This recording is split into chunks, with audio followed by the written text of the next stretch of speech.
Ian Chater completed a postgraduate degree in psychotherapy in 2021 and achieved diploma candidate status in March 2024 at what I've been calling the Zentrum, but the full title in English is the Research and Training Center for Depth Psychology, according to C.G. Jung and Marie-Louise von Franz in Zurich. He is a registered psychotherapist in Australia and has worked in clinical settings from aged and palliative care facilities to addiction and trauma hospitals in Melbourne, where and whenever possible, he always aims to introduce the work and insight of Jung and von Franz into his current practice. He spent most of his 20s traveling and working overseas with many varied occupations, from assisting in the Forest Service of British Columbia to film sets in India and France, and playing music on the west coast of Ireland. He returned to Australia and completed a postgraduate degree in education to teach English and literature at the secondary school level. And it was at this point that he began to work closely with some Aboriginal children in one of Perth's disadvantaged suburbs. It was this teaching role with city Aborigines that ultimately led to working for the last 15 years in the remote deserts of the Kimberley region of northwestern Australia as an Indigenous Liaison. This is the actual title of his occupation. The nature of his role has him treading the liminal and transcendent realms as an intermediary and communicative link between the white and black worlds, a unique and rare role that has allowed him to spend deep time immersed with the numerous language groups of the region. And so now, join me in welcoming Ian Chater as he shares with us his experiences, dreams, and synchronicities on his journey of individuation as an Indigenous liaison. Go ahead, Ian. Great. Good morning, everyone. Can you hear me okay? Yes, I can hear you. Yeah, look, I've got a bit to get through, but I just want to thank you, Judith and Judy, and thank you to the board of the Orange County C.G. Jung Society, and also my colleague and picture interpretation supervisor, Holly Fincher, for recommending me. So very grateful. And just to touch base, I'm about 3 hours north of Melbourne currently, visiting my sister, and I've got a scarf on because I've just been for a long walk in the forest and it's freezing outside. So it's actually quite cold here. So got a bit to get through, but yeah, good morning, good evening, wherever you are, good afternoon in California. So yeah, all the photos in this presentation are mine. I had permission from my Aboriginal friends to use them, except obviously there's 1 or 2 photos where you realize I couldn't have taken because they were taken 100 years ago, but I'm going to get stuck in now. So this is a personal account of experiences, dreams, and synchronicities on the journey of individuation. It's a lecture or a talk or presentation that I first was honored to ask. I gave in Zurich at the Psychology Club in March this year, but I've changed it and developed a bit, particularly with the American audience in mind. The American, I've got some very good friends in America sort of dealing with, we got very similar experiences of the Indigenous, I believe, same as in Canada. So we'll get going. Well, I've got to screen share. I'm trying to get to the next page here. Whoops. So yeah, elucidate my work and experiences of the last 15 years in the remote northwest of Western Australia. So I'll be talking a lot about that. Dreams, whiffs, and hints in hindsight on the journey of individuation. And this is a section, so I'm still in constant dialogue with how did I get to this moment, this here and now, even with regard to therapeutic practice. And so I hope that this presentation asks a lot of questions like, how can this help with us as therapists, with our clients? So I'm still asking those questions all along the line. And I'll talk more about that when I get there. But it's interesting looking back at my life and seeing how certain things you find your story in life. And Jung was all about how we really need to find our story. Dreams and synchronicities on the journey to here and now, including direct connection to my studies at the Research and Training Center for Depth Psychology Zurich, or Zentrum as we like to call it, and a circumambulation of the people and place as one wrestles with the personal and collective national shadow and wider analytical considerations. And of course, in Jungian analysis, in dream interpretation, we use the term circumambulation a lot, to circle an image, a symbol, really try and distill the essence out of it, try and look at it from different angles using different functions, really going in closer on it. Oops. The shadow. So just to get on the same page, so we're all sort of aware, I've got some definitions here of the shadow and individuation, so we're all sort of sharing that at the start.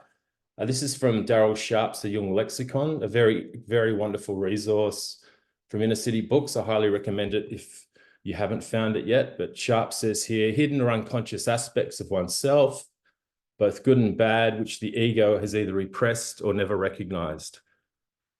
And this is from the collected work, so 9.2, which I think is Ion, the second part. But if it has been believed hitherto that the human shadow was the source of all evil, it can now be ascertained on closer investigation that the unconscious man, that is, his shadow, does not consist only of morally reprehensible tendencies, but also displays a number of good qualities, such as normal instincts, appropriate reactions, realistic insights, creative impulses, etc. And I think it's interesting, you know, this idea of the shadow as something all bad, like some sort of, you know, turgid id or something. It's not. There's a lot of potential in the shadow, but you have to have the courage, the moral courage to face it. And just this third quote on the shadow here from Jung, Collected Works 11, paragraph 134. The shadow is not, however, only the dark underside of the personality. It also consists of instincts, abilities, and positive moral qualities that have long been buried or never been conscious. The shadow is merely somewhat inferior, primitive, unadapted, and awkward, not wholly bad. It even contains childish or primitive qualities which would, in a way, vitalize and embellish human existence, but convention forbids. You know, they're great. It's really good to just go back and look at what Jung says about the shadow. Now, individuation. The concept of individuation plays a large role in our psychology. In general, it is the process by which individual beings are formed and differentiated. In particular, it is the development of the psychological individual as a being distinct from the general collective psychology. Individuation, therefore, is a process of differentiation, having for its goal the development of the individual personality. I just reread 7 Sermons to the Dead.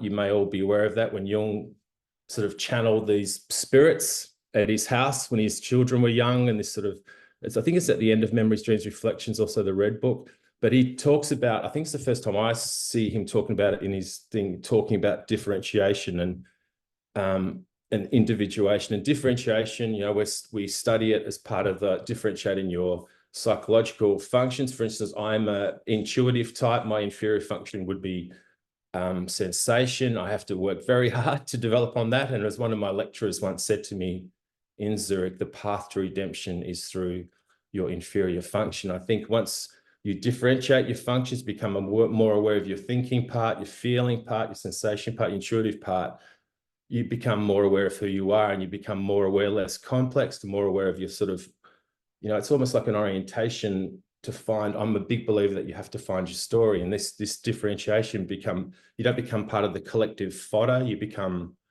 connected to everyone, but unique. And I love this quote here. One cannot individuate without being with other human beings. One cannot individuate on top of Mount Everest or in a cave where one doesn't see anyone for 70 years. One can only individuate with or against something or somebody. Being an individual is always a link in a chain. And that's from his Zarathustra seminar. And then from Collected Works 17, what is it in the end that induces a man to go his own way and to rise out of unconscious identity with a mass as if out of a swathing mist? It is what is commonly called vocation, an irrational factor that destinies a man to emancipate himself from the herd and from its well-worn paths. Anyone with a vocation hears the voice of the inner man. He is called. And I love this one. Individuation does not isolate, it connects. So a bit of a look at shadow, a bit of a look at individuation. Now let's go into the Kimberley. This is a classic example of the landscape I've spent a vast chunk of the last, you know, decade and a half of my life. Liminal time of day, edge of the Great Sandy Desert, one of the world's great deserts. Could be sunrise, could be sunset. it's a very, very vast, very epic, very timeless landscape. And I just thought it was a nice picture to start, just to settle ourselves. We're going in now into the Kimberley. A little bit of history, so it helps understand what my job has been, but also a little bit of a background, just a refresher. I'm not doing a full history lesson in Indigenous Australia, but just 45,000 to 70,000 years of dreaming. Now, it's interesting, often you would have heard of the Aboriginals' dream time or something, but it's not the dream time, it's the dreaming, the everywhen. We are in it now. It's a present tense unfolding. So we talk about the dreaming. My Aboriginal friends always talk about we're in it now. It's not a past tense when the ancestors were creating. It's still in this process of creation as we speak. There was approximately 600,000 Aboriginals in Australia at the time of European colonial settlement, 260 nations or language groups, and there were over 500 dialects. So all this time out there doing what they're doing, and in 1770, Captain Cook arrived and he claimed the continent for the crown. And in 1788, the first fleet arrived, which is it's kind of interesting. I was laughing about this when I talked in Zurich. Yeah, what a country you settle it with 700 prisoners as your foundational inhabitants. In 1835, now this is interesting, the British brought in a law, they called it terra nullius. Now, under English law, if a land was empty of inhabitants, they could claim it. Unfortunately, it wasn't, but the British still proclaimed it as such. And this idea of terra nullius would remain late until into the 20th century. So basically, the British said, no, the Aboriginals don't exist. We can do whatever we want here. Here's a map. It's a wonderful map from the Australian government, the Indigenous services of all the different, you could call them tribes, language groups, or nations, but you can see very vast different languages, different cultures, particularly from the coast to the desert.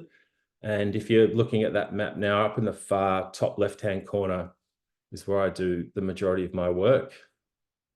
I'll show you a bit of a close-up of that soon. But so anyway, over 200 years, things begin to change in Australia and a nation begins to reckon with its shadows. So not only the awful way we've treated the Indigenous people, but perhaps, potentialities and positive things. But in 1901, Australia became a country, and at Federation, they said Aboriginal people are excluded. Aboriginal natives shall not be counted. I read a book about Australian servicemen. It was called The Embarrassing Australian, about a guy called Reg Saunders. He was an Aboriginal soldier. He fought in World War II. Now, you could fight for Australia as an Aboriginal, but when you got back, you weren't allowed to drink in a pub with your friends. And, terrible the way they were treated. In 1967, a bit different, Australians voted to change the constitution so that, like all other Australians, Aboriginal and Torres Strait Islander peoples would be counted as part of the population, and the Commonwealth would be able to make laws for them. And I just love that image there of the child, the symbolic image of a child, the future. And I find it interesting that the year that we had this referendum is also the same year that the Beatles released Sergeant Pepper, and also in that separate, I think it was the first ever global satellite telecast, they did All You Need Is Love. So there's this kind of collective, good thing happening. In 1975, the Labor Prime Minister at the time, Gough Whitlam, handed back Wave Hill to the Gringy people. So they were a tribe, a language group that striked against the treatment from a British pastoral company, the Vesti Corporation, and they won. And the Prime Minister, I love that symbolic act of he's there to see the white hand giving back the red earth to Vincent Lingari. In 1992, and this is where my work gets deeply affected from this decision, Mabo versus Queensland, basically a High Court judge of Australia said, you know what, native title exists, so the Aboriginals own the land or rights to the land, and thus terra nullius is extinguished. In 2008, there was a federal apology to the stolen generation of Aboriginals forcibly removed from their families. I think in Canada, similar thing, they called it the residential schools program. And last year, 2023, unfortunately, Australia voted no. We had a proposed alteration to the Constitution to recognise the First Peoples of Australia and establish an Aboriginal and Torres Strait Islander voice. It was defeated 60-40, and strangely enough, it was on my birthday that happened. Now, this is the area where I work. If you can see in the middle there, there's Gunyandi, Walmajari, Mangala, Nigana, Bunaba, Warrawawala, Walpuri. I'm sort of in that central area. I have done some work on the coast, but the majority of the work I've done are with people in that sort of central area. So they're desert people, some people near the river, generally great sandy desert people. And as you'll see soon, some of them didn't make contact with European civilization until 1969. So I first read about Jung talking about this idea of this river underneath us all. It was in the Barbara Hanna book, which you might know. But when I was in Zurich this year, we have a library at the Zentrum, and I managed to find this book, The Dream Symbols of the Individuation Process, Notes of the Seminars given by Jung in Bailey Island in New York. And he wrote this quote, and it's just fantastic. And it's this: we must assume that the dream process, the process that causes a dream to be, that carries a dream, takes place continuously as a stream of psychical life that happens in us or which we contact. Only occasionally, however, under certain circumstances, do we become aware of it. That occurrence, which is represented in a dream, is just one event in a stream that goes on all the time. So you can catch a dream even in the daytime when you are conscious. And when I read that, this huge, it was a real resonance with me, this idea that, and he draws a little diagram. I highly recommend you to find that book and reference, but this sort of our conscious world and then the more unconscious world, but there's a stream going on. And I thought about that's a really good way to understand the concept of what the Aboriginals call the dreaming. So this is the work, Indigenous Liaison. So different sort of jobs. I do heritage surveys, native title agreements, community engagement, conflict resolution and mentoring. So just a very simple heritage survey. That's me on the left with two of my friends, Benji and Ronnie. Unfortunately, one of them's passed away recently. The other one's not too well, but that was a heritage survey. Just off my shoulder there, you can see like a range. Anyway, this company I work for, they wanted to explore and build an access road. And my job was to go and get all the Aboriginal elders and say, because they had an agreement with the company, like, yeah, you can do some work with us, but you have to do it the right way, respect our sacred areas, whatever. And it's my job to organize all that, to be that like a middleman, I suppose you would call it, or a liaison. And this job was great because they wanted to build a track over to these ranges in the distance. And Ronnie and Benji took me up to a hill and said, see that hill there? Yeah, you can go that way, that way, that way. And then, of course, I had to go get the elders, do all that on the ground. But that's a heritage survey. So it's a survey. So you would tell it, say someone wanted to build a road from Malibu to, I don't know, Santa Barbara or up to St. Louis Obispo. It would be my job to get the elders that speak for that area, archaeologists, anthropologists. They would say you could go that way, you can't go that way, or that's completely no go, or that's fine. But it's this constant to and fro between two very separate worlds. Native title agreements. So I've gained the trust of Aboriginal people. I help them with their native title agreements. So when they're organising to prove their what they call connection to country with the courts of Australia. So these ladies on the right, I spent about 3 weeks with them. And if you can see on the ground, there's a map there. And all those little yellow sticky notes are actually mythological, like creation stories, myths, fairy tales, you could call them, but like stories about the sacred connection they have to the land. That was an amazing job. It was like, 3 weeks, 2 to 3 weeks out bush with these ladies. They'd show me how they would hunt and fish and paintings that told their story. And so that would be what we call a native title agreement. Community engagement sort of speaks for itself, going out to communities and see how they're going. Conflict resolution, I've done a lot of that. Often in my job, the Aboriginals aren't happy, the companies aren't happy. Where's Ian? They call Ian up. So I have to go in and try and find some middle ground. And my favorite job, I think, is mentoring. So I've done a lot of work with young Indigenous people getting into the workforce, and it's like a scaffold. You sort of not that different to a therapeutic relationship in a way, where you try and build some support, some strength around someone, then slowly, pull it away, and hopefully they can get on with their career or life. But I really enjoy the mentoring part of my job. Here's some pictures for you to tell the story. Any Jungians in the room? Probably quite a lot of us. You'll like this image on the left. This was a ceremonial initiation ground we found. And you'll find the two smaller circles with a bigger circle inside a large natural circle. So we got the faunus there. Without going into too much detail, they were telling me the young boys would have to stand one at a time in these two smaller circles, then go into the bigger circle, and then, you know, the events would take place. There's a friend of mine on the right, Goji. He's got in his hand, we're on a archaeological survey and we found an ancient cutting stone. You'd love, a lot of the old Aboriginals really love American country and Western music. A lot of Hank Williams fans and Johnny Cash and Charlie Pride. And Goji, every time I drive with him, he's always playing that kind of music. There's two ladies there, Rosita and Linda, friends of mine. That was a smoking ceremony before a job. I helped them organise that, so the contractors came in and were sort of welcome to country, like a ritualistic smoking.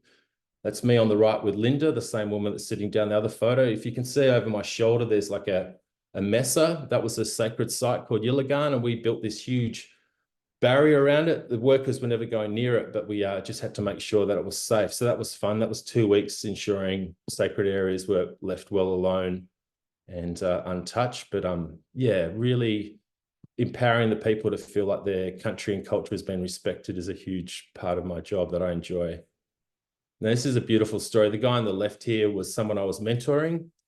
He was working at a small plant where they were doing mineral sands. So obviously now there's been a lot of oil and gas exploration in this region. And now with the green revolution, with, you know, lithium, mineral sands, it's got its own, you know, dangers, I suppose we'd call it, or its own positives and negatives, its own shadow, good and bad, in its land access, the mining to get these minerals that save the environment. This guy was working on a mineral sand project, and he just said, Ian, I want to go home. He'd had enough. So I took him back to his ancestral land, his family, and I went and visited him recently. I took this photo. I love it. That's the moon coming up over the desert. And he's back working on the family. We call them stations, but I think you guys call them ranches, kind of similar thing, large farms. That's the Fitzroy River, a huge river that sort of runs parallel almost in a way to the coast, separates the desert from the more coastal communities. A very majestic place. I'm going to go now into a bit of a snapshot of where we're at, though, in the Indigenous world that I work in. And this is a term, an abassement de nouveau mental, that Jung got from Janet, a French psychologist who was a big influence on Jung. And I'll just read out the quote. So, one no longer has any wish or courage to face the tasks of the day. One feels like lead because no part of one's body seems willing to move. And this is due to the fact that one no longer has any disposable energy. The listlessness and paralysis of will can go so far that the whole personality falls apart, so to speak, and consciousness loses its unity. Abassement de nouveau mental can be the result of physical and mental fatigue, bodily illness, violent emotions, and shock, of which the last has a particularly deleterious effect on one's self-assurance. And I'll just tell you now, so where I work, the Kimberley region, its Indigenous population has the highest youth suicide rate in the world. Suicide is the main cause of death of Kimberley Aboriginal children. There's rampant alcoholism, substance abuse, domestic violence, child abuse. There's a mental health crisis. Western people, we call it intergenerational trauma. I'll give you a term that Indigenous psychiatrists have given us, which in the next slide. There's renal dialysis everywhere. Rheumatic heart disease, diabetes are widespread, believed to be the highest rate of type 2 diabetes in the world. High regional unemployment. There's a car theft and burglary epidemic. People getting cars stolen left, right, and centre. 30% of Kimberley children have FASD, fetal alcohol spectrum disorder. So unfortunately, their mothers were drinking while the child was in utero. And then this figure here, Aboriginal youth, aged between 10 to 17. Now they are 29 times more likely to be in detention than their white counterparts. Loss of soul, something Jung talks about a lot, you know, that really heavy depression when people are really lost. And this term malignant grief is from Milroy. She's a female Aboriginal psychiatrist, very, very brilliant woman, Helen Milroy. And this is a quote, a term that they've got, and this is what I see up where I work. Malignant grief is a process of irresolvable collective and cumulative grief that affects Aboriginal individuals and communities. The grief causes individuals and communities to lose function and become progressively worse. Ultimately, it leads to death. The grief has invasive properties spreading throughout the body, and many Aboriginal people die of grief. And just to put that in perspective, I've been at communities this year where there's been 5 Aboriginal funerals in a town of 700 people, 2 of which were suicide, and 1 was a death by misadventure of a young guy who was drunk after another funeral. It's can be relentless. It's interesting here, you know, Jungian psychology, we're always talking about symbols, and, you know, can a sign become a symbol? And obviously the chat's not open now, but I'd put it to you, anyone want to hazard a guess why Broome Regional Prison, the largest town that has a keep out sign on it?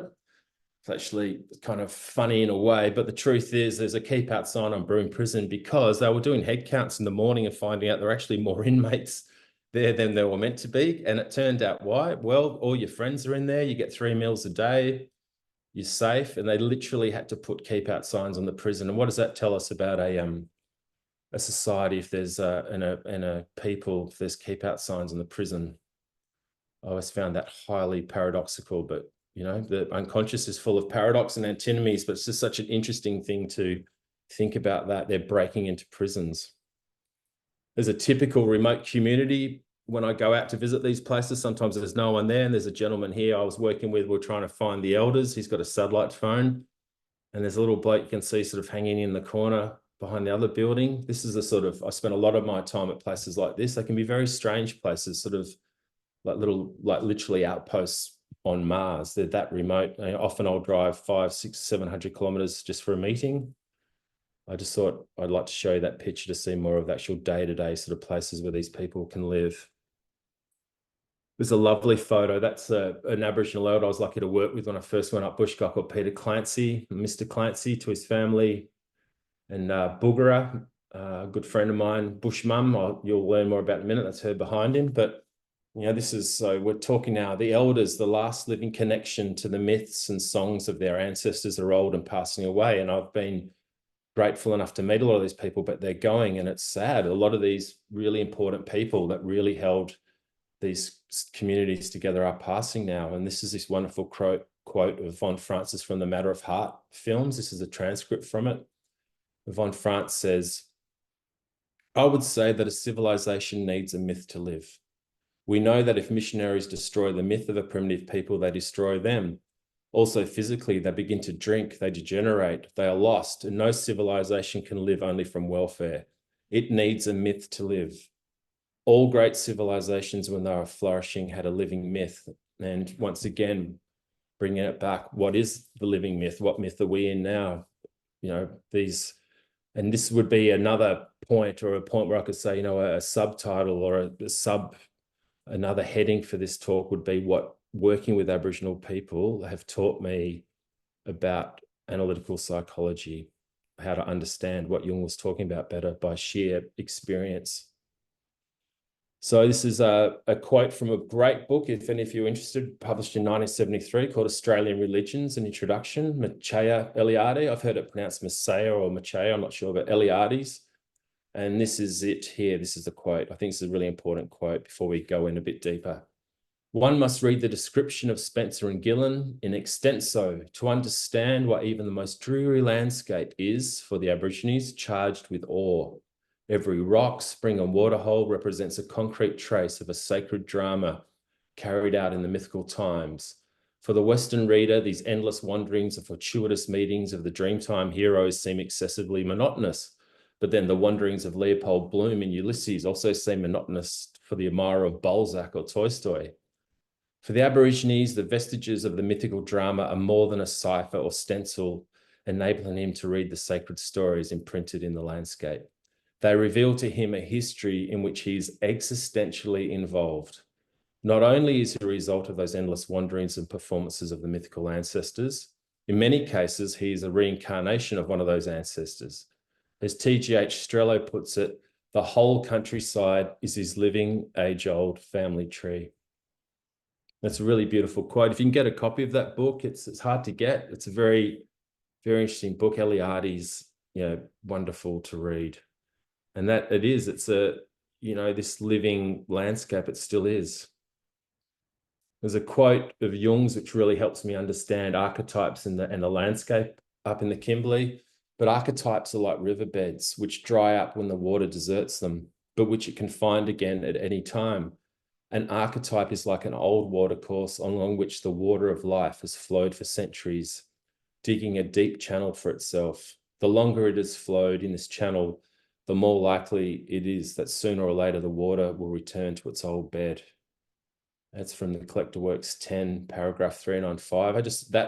I'm very interested in psychogeography. Some people are really interested in alchemy, and of course it's so important, and some are interested in, other facets or whatever. This whole idea of psychogeography and how we can be connected to a landscape and how it affects us psychologically is really, really interesting to me. And Jung was obviously interested in that amongst all the other brilliant things that he was interested in. But this is just a quote. This is something I wrote once. I said, I myself at times have felt to be awake in the collective conscious out there in the desert, like a stranger in a strange land. It is both utterly magical and completely terrifying. The mysterium tremendum and fascinates, that mysterious which, fascinates us and terrifies us. And it is like that when I've been out in the desert on some of these more really powerful heritage surveys with the elders, where English is a third or fourth language and I'm the only white guy, has been very, very informative and enriching, once again, in understanding what Jung was talking about with the collective unconscious. It's like these archetypes exist out there. We're going to go a bit deeper now into that. I'm going to tell you about my first really big trip I did, which changed my life. So this is a trip, I've called this part Mervyn the Mubbin Man, Boogerah and the Rainmakers. This is in 2008 in an area called Pijalinga. So this is about 700 kilometers into the Great Sandy Desert.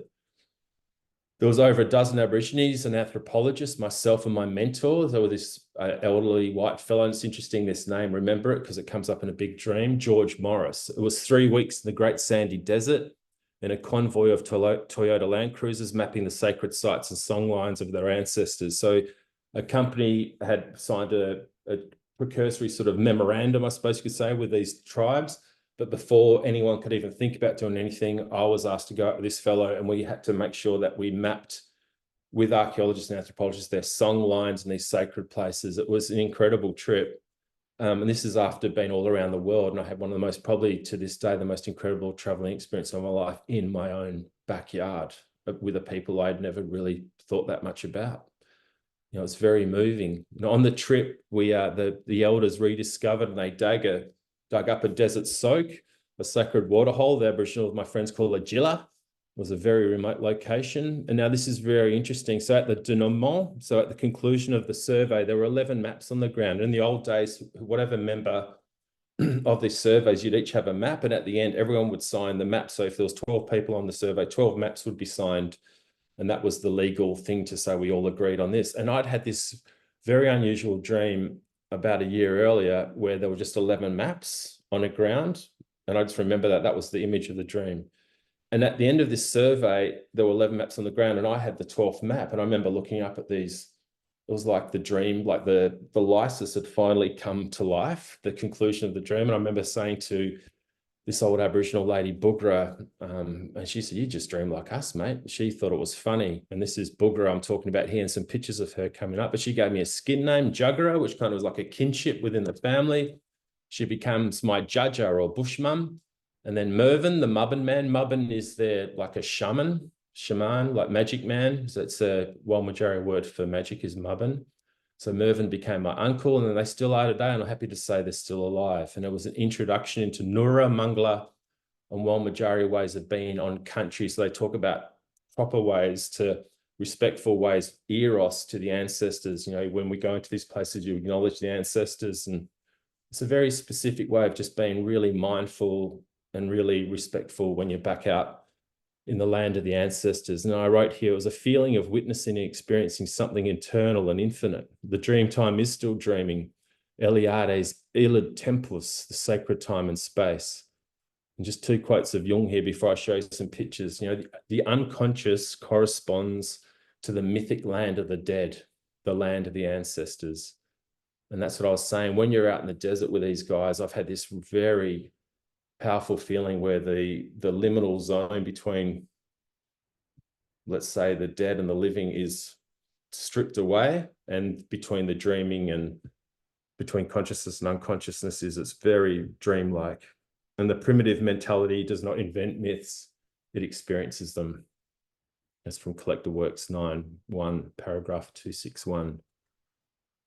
So here we go. I'm going to show, I've managed to find a old DVD I had from this trip, and I took some stills of it off the things. So it's a pretty incredible trip, but we had to slow down the land cruisers once we got back out to their ancestral homes, and like almost driving at a walking pace. And I asked the elders why, and they said, we have to drive slow so we don't lose the song. They were literally singing their way back out bush, trying to follow these paths of their ancestors. They had these songs, and if they lost the song, they would lose their way. And what does that say psychologically? It's very beautiful. So we have to find our song and not lose it.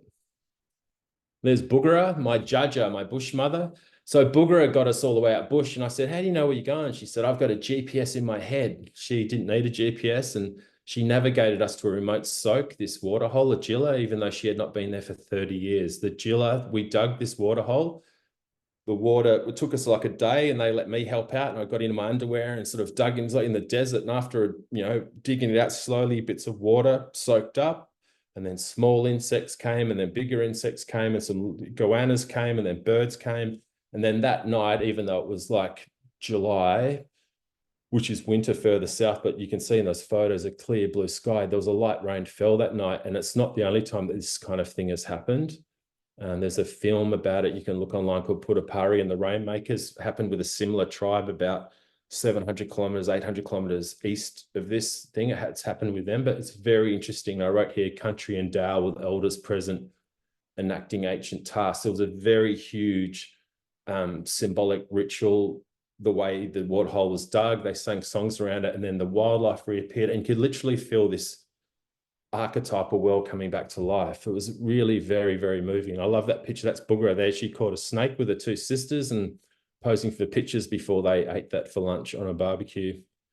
There's Mervyn, the Mubbin man. Now, this is very interesting. Mervyn, the Mubbin man of high degree. I had a really sore back from sitting in these land cruisers, bashing around the desert all day long. And I said to him, Mervyn, could you give me they said, oh, Mervyn will give you a massage. Anyway, it was the worst massage I've ever had. He literally touched me and sung a few things. But what happened was that night I dreamt an old woman was inside me, and my back felt better when I woke. And the Aboriginals were laughing their heads off around the fire in the morning when I told them around my dream around the fire, which is often what they do. They'll share dreams around the fire. And one of them said, oh, Mervyn put the old lady in your back, mate. And that's what they thought. So very interesting, this idea that Mervyn with his mubbin, but like literally my back, because I've surfed a lot in my life, my back's not that great. And this old woman, whatever she did, my back felt heaps better. And that's Mervyn there. Mervyn's still alive, thankfully, and I still see him now and again. And we always joke about that story. And he goes, yeah, I put her in your back. Yeah, I've sorted that out for you.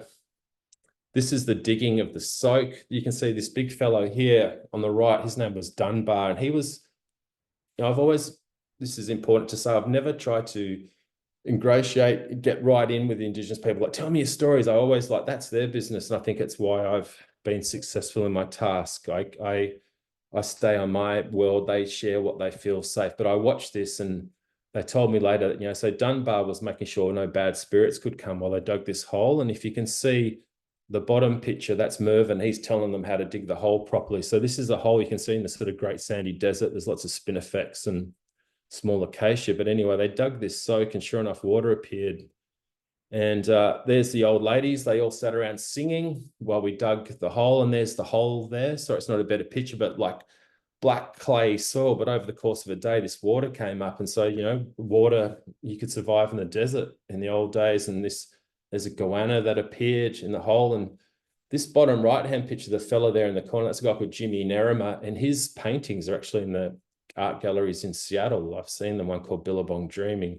He was blind as a bat. He could hardly see, but he did these most incredible paintings. And, we talk about compensation in Jungian psychology, like something compensates for something else, dreams. But, his lack of literal vision was compensated for in these incredibly beautiful, deep blues, deep reds, these waterhole paintings that he does.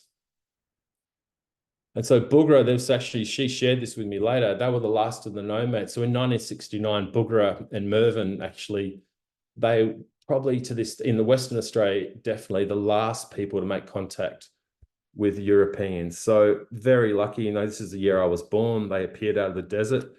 That lady I was showing the pictures, that's her second from the left, the young girl in the dress looking down, that's Bugra, and that's also her with a stick in the black and white photo, and that's Mervyn there as a young schoolboy. So very interesting. They've come out of this 40,000 years of dreaming into our dreaming, you could say, and very grateful I've met these people, and that's them today. I always go and visit Bugra at her community, Luma, where she lives. That's her on the right with a green bag, and her sister and 3 of her daughters. Very, very kind people, very funny. Always drop off a couple of roast chickens there for her. She's always happy to see me.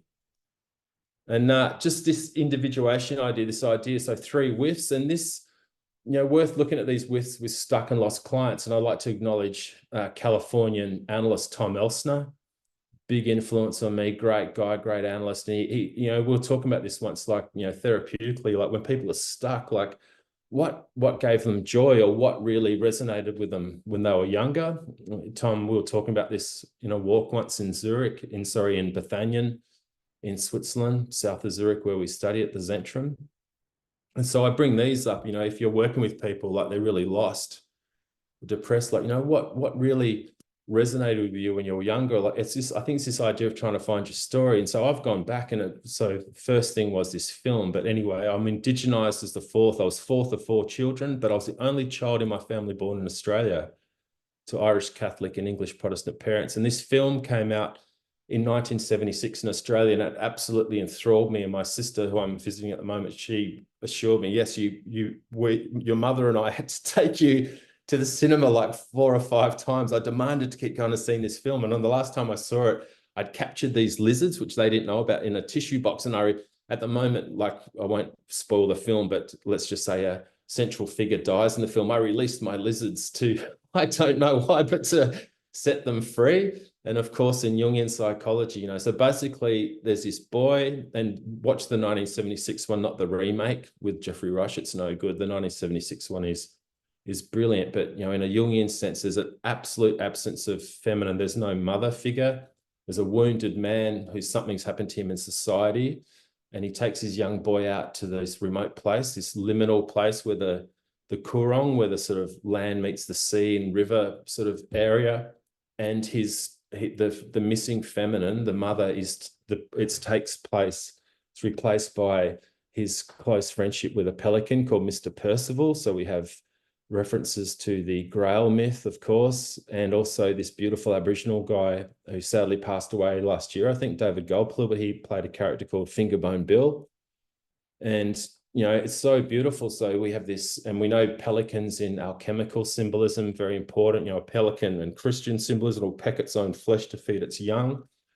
But this film, I still to this day, maybe might even be something I'd work on for my thesis. I'm not sure, but it had a huge impact on me. And I look back now, and something in it, and I'm still asking questions about it all along the line. But I love this quote of Jung's talking about how a landscape can indigenize us or connect us. And this is this quote from Jung in a letter. And he writes, "I am deeply convinced of the unfortunately still very mysterious relationship between man to landscape. I could not substantiate it rationally, but I'm fully persuaded that if you settled a Siberian tribe for a few hundred years in Switzerland, regular Appenzellers would come out the end." So he's making a bit of a joke about those kind of people up in the Alps, But anyway, it's probably a matter of psychic mimicry. So that's the key term there, isn't it? Psychic mimicry. But, I grew up in Australia, barefoot, surfing, wandering around the bush, and you wonder, what is the connection? Spirit in matter, psyche matter, but the landscape, how it's influenced me. And there's a couple of pictures here, there. That's me on the left with my mother in a place called Coolgardie. I like the wise old man stance there with the hands behind the back.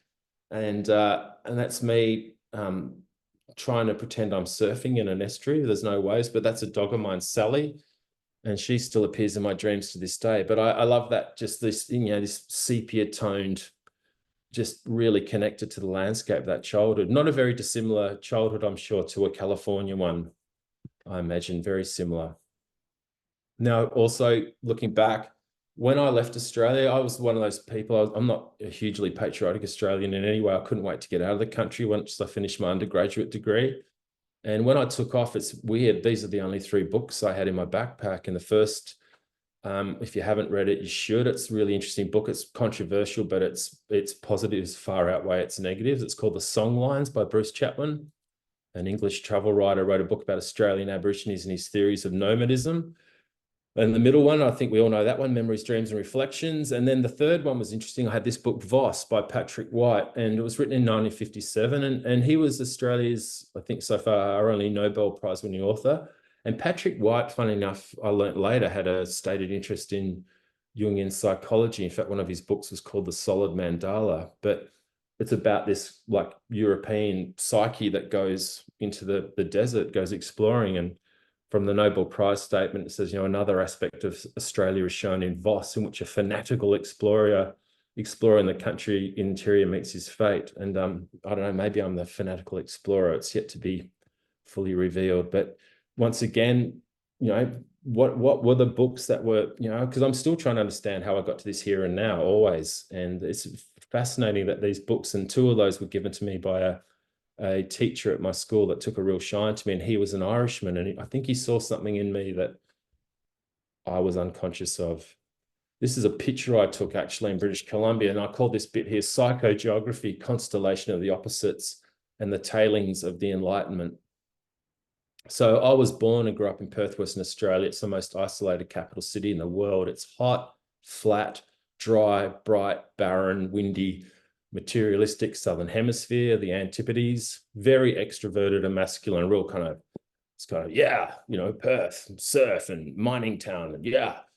But then I moved to British Columbia, Canada for 18 months when I was 23 years old. I'd never seen snow, let alone fall, but I'd never even seen snow until I was 23 years old.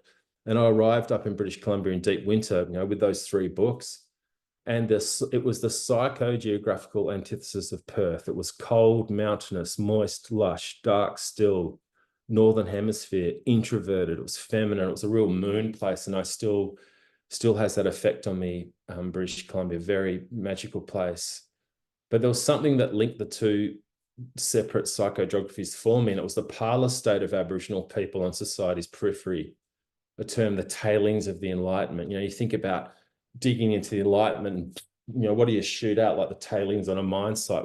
At least, while we're building all these cities and doing that, we'll just push these people out to the edges. And so that's a photo I took. That's up near north of Sook on Vancouver Island, and that's my old Plymouth Fury in front. But overturned cars are a real symbol of remote communities worldwide.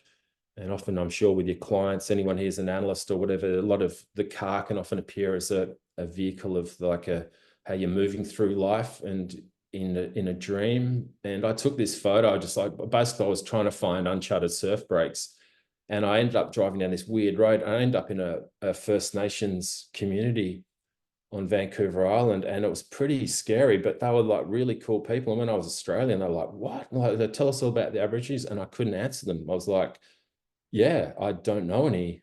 Haven't really met any. And they're like, what? And then I realized Canada's national Indigenous shadow problem was just the same as Australia's. And that, in all that year and a half I was in Canada, that was something that really resonated with me. Like, that was something that we both shared. Living on the periphery, out of sight, sort of under the skin, one could say. Now I'm just going to go here. So January 2017, I began Jungian analysis. So obviously I'm going to share a couple of very personal dreams of mine, and which is part of this story to understand how I got here and now. And when I went to analysis, it would be fair to say, once again, to quote Tom Elsner, my life had gone snap, crackle, pop. A relationship had ended. I was a bit lost. I wasn't working much with Indigenous people at the time. In fact, of all the things I could have dreamt about after my first analytic session, if someone had said beforehand, it'll be about Indigenous people, I was like, what? But, I had the love problem, money problem, life problem, travel problem, parent problem, all these other problems. But anyway, I find a Jungian analyst, Frith Luton. I have my first session with her, and this is the dream I have that night after my first analytic session. January 2017. A house with a balga grass tree, Xantheria, or black boy, as we called them as children in Perth, is out the front of a house under the roof eave at the front doorway. Aboriginal people live there in this house. The tree is unwell, and they know they have to move it to a better spot. They know the tree is a special one. They call it a trust tree and a connected tree. I got really quite emotional reading this again the other night. It still resonates with me. I'm pretty sure it was a pejorative term that we called them black boys as kids. There was a lot of latent racism and conscious racism, I think, growing up as a kid in Perth. But, you know, this idea looked like a little fuzzy thing with a spear coming out. But this is my first dream. So January 2017, I have this dream after analysis. So this, you know, this Indigenous thing in me, it's big. You know, it talks about the trust tree and a connected tree with your analyst, but, you know, there's Indigenous people in my first ever analytic dream. So there's something there. Now, this is the third of 3 dreams I'm about to read you here that I dreamt over a 4-month period, explicitly featuring C.G. Jung. My Zurich-trained analyst, Frith Luton, then compelled me to apply to the Centre for Depth Psychology, the Zentrum, after presenting this dream. I still had never been to Zurich at this point. Now, I didn't want to be a Jungian analyst. I'm still unsure why I'm not unsure why I'm doing it, but it's a lot. It's expensive. It takes a lot of time. It's full on. Someone like me who's probably not been great with responsibility and would rather go surfing. It's been a huge thing to take on. And so when these dreams started coming, and the first one, I won't tell you the second one, it's quite personal, but the first one was Jung with 3 Labradors, a black one, a white one, and a brown one, telling me to hurry up. And I'm like, who? He's like, you, hurry up. And then there was this second dream a month or so later. And then this dream, and Frith, my analyst at this point, is going, I think you need to think about going to Zurich. And I'm like, oh, I don't know. Anyway, I'd like to share this dream with you all. So I had this dream on April 27th, 2018. A large Gothic-style building overlooking a lake in Europe. Steep city streets of an old town lead down to the lake. I see my Aboriginal work colleague and mentor, George Morris. If you remember him, he was my mentor on that first ever trip. So it's like you can see that from Pidgelinga to here, for me, it's a connection. So I see George Morris sitting on a wall outside the building. He wishes me well. I enter the building's apartment. There are quite a few people inside. It is a screening party for a film on Jung's life. It talks of the need for much more work to be done on the synchronicity phenomena. I'm then taken into a room. There is a coffin on a table by a wall. The room is full of flowers, and it is Jung's coffin, and he is lying in state in an open casket surrounded by a mandala of flowers. 2 women talk to me, and I'm convinced they are Jung's wife, Emma, and also Marie-Louise von France. There is a sign on the wall above Jung's coffin, a very austere plaque, like you would see at a bank's vault, sort of gold and copper motif. And engraved upon it are the words Fugro Institute. The 2 women tell me the work for me to do is on synchronicity. There needs to be more done on that to show the world what Jung was trying to explicate. It's your thing, Ian, Emma says. They are both very maternal, very strong, and very gracious. I leave the room of the 2 women, Jung, and all the flowers. So, yeah, big dream for me in my life. And Fugro Institute, you know, the psyche speaks in symbols, as we learn. It doesn't speak English or Swiss German or Walmajari. The Walmajari will tell you the psyche speaks in symbols probably earlier than a European or Australian would, but so I have this bit, the Fugro Institute. So of course I wake up and I Google Fugro Institute, and Fugro just happens to be the world's largest undersea radar company. So I've written here, Fugro Institute. Is it depth psychology? That's an image I think I nicked from the Fugro website, but like literally like depth psychology and scanning the depths. And this beautiful image. So there's Jung, he's past but present, obviously, and then the 2 women. And I won't go into analysis of that dream, but I wanted to share that dream with you because I have a dream like that. And it's like, as Yeats says, and I mention it, you know, in dreams begin responsibilities. And Frith said, you better go or apply to them anyway. And then that happened.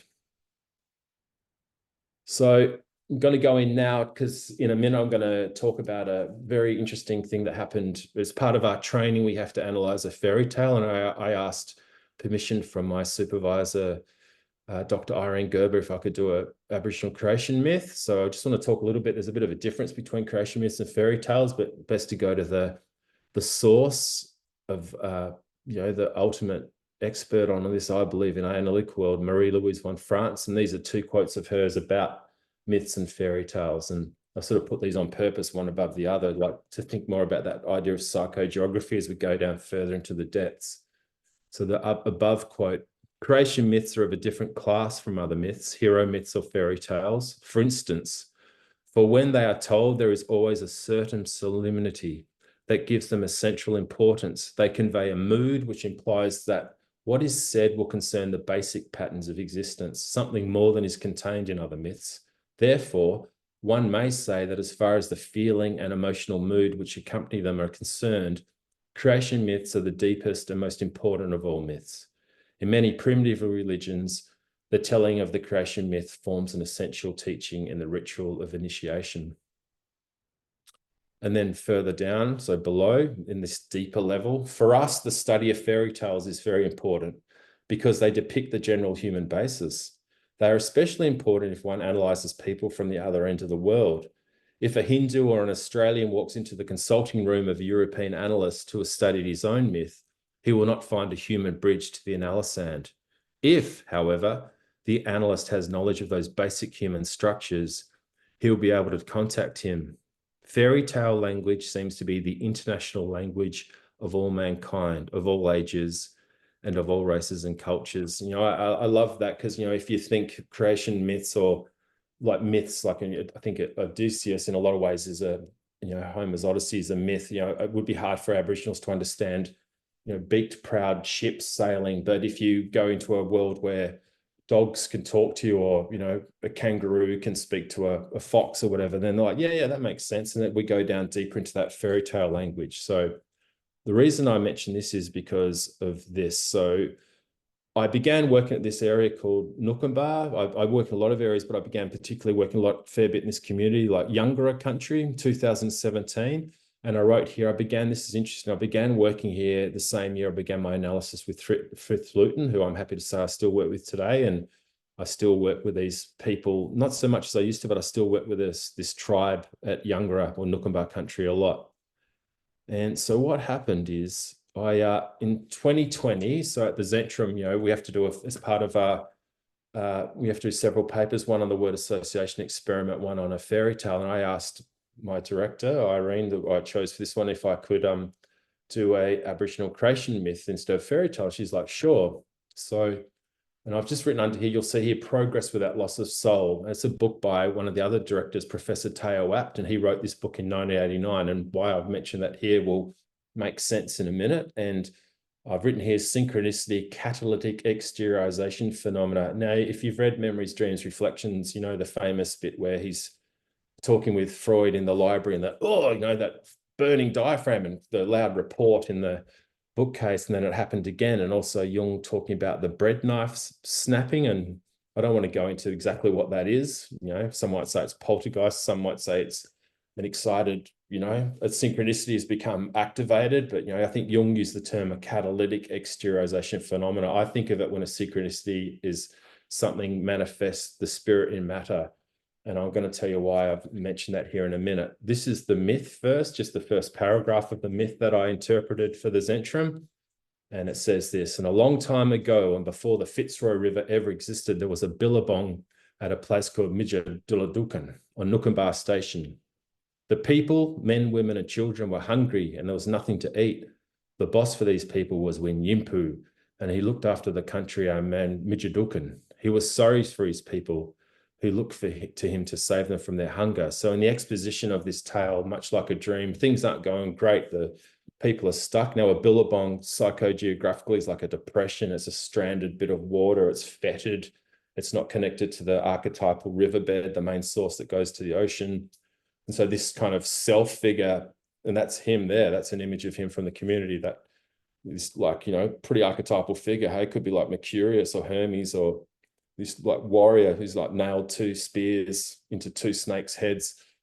I asked permission to work on this paper from the elders, and they were like, yeah, do it, as long as you tell us what happens. And I don't know if they knew something, but I'll tell you what happened. So I Anyway, I worked on this paper for quite a while. I sent it off to Zurich. I hadn't heard, and I was like, oh no, maybe I've blown it. And a couple of months later, obviously it was during COVID too, that first year, but a couple of months later, Professor Irene Gerber sends back, goes, no, great paper, we accepted without reservation. I'm like, yeah, and at the moment I open my laptop and go, yeah, like I get told my paper's been accepted. These books fell on the ground. And there were books that I hadn't read. There were books on my desk next to me that were to be read. And one of these books was Progress Without Loss of Soul by one of the directors at the Zentrum, who's a very learned, brilliant man, Teo Apt. If you haven't got his book on picture interpretation according to C.G. Jung, or read his Arabic alchemy books, I highly recommend it. But anyway, this book of his that I hadn't read, and I've told him I apologize, I still haven't read it yet, but he wrote it in 1989. Anyway, it was one of the books that fell on the ground, but it was the only book that fell on a page open. And I'm like, I instantly went, there's something to this, what's going on? Anyway, I pick up the book, and a book that a director at Zurich wrote in 1989, and I'll read you up this page that it landed on. With respect to practical rural development policy, this way of looking at things, which includes the experience of an ensouled landscape and thereby an understanding of the archaic person, contrasts sharply with the enlightened viewpoint in which landscape is dead matter and represents solely a source of revenue. An article in the September 5th, 1980 edition of the Süddeutsche Zeitung entitled Natives Against Mining Interests in Australia demonstrates this attitude in everyday life. Petroleum is thought to exist in Nookumba, approximately 2,000 kilometres north of the West Australian state capital of Perth. The American firm Amex Petroleum obtained the exploration licence, but soon encountered the resistance of the Yungara tribe, with its approximately 200 members, who were joined by labour unions, ministers and academics from all over Australia. They argued that the sacred dwellings of the primordial inhabitants lay where the large drills were supposed to bore into the ground there, and according to ancient myths, it was a home of the spirit of the goanna, a gigantic lizard that for the blacks represented a traditional and important source of nutrition and protein.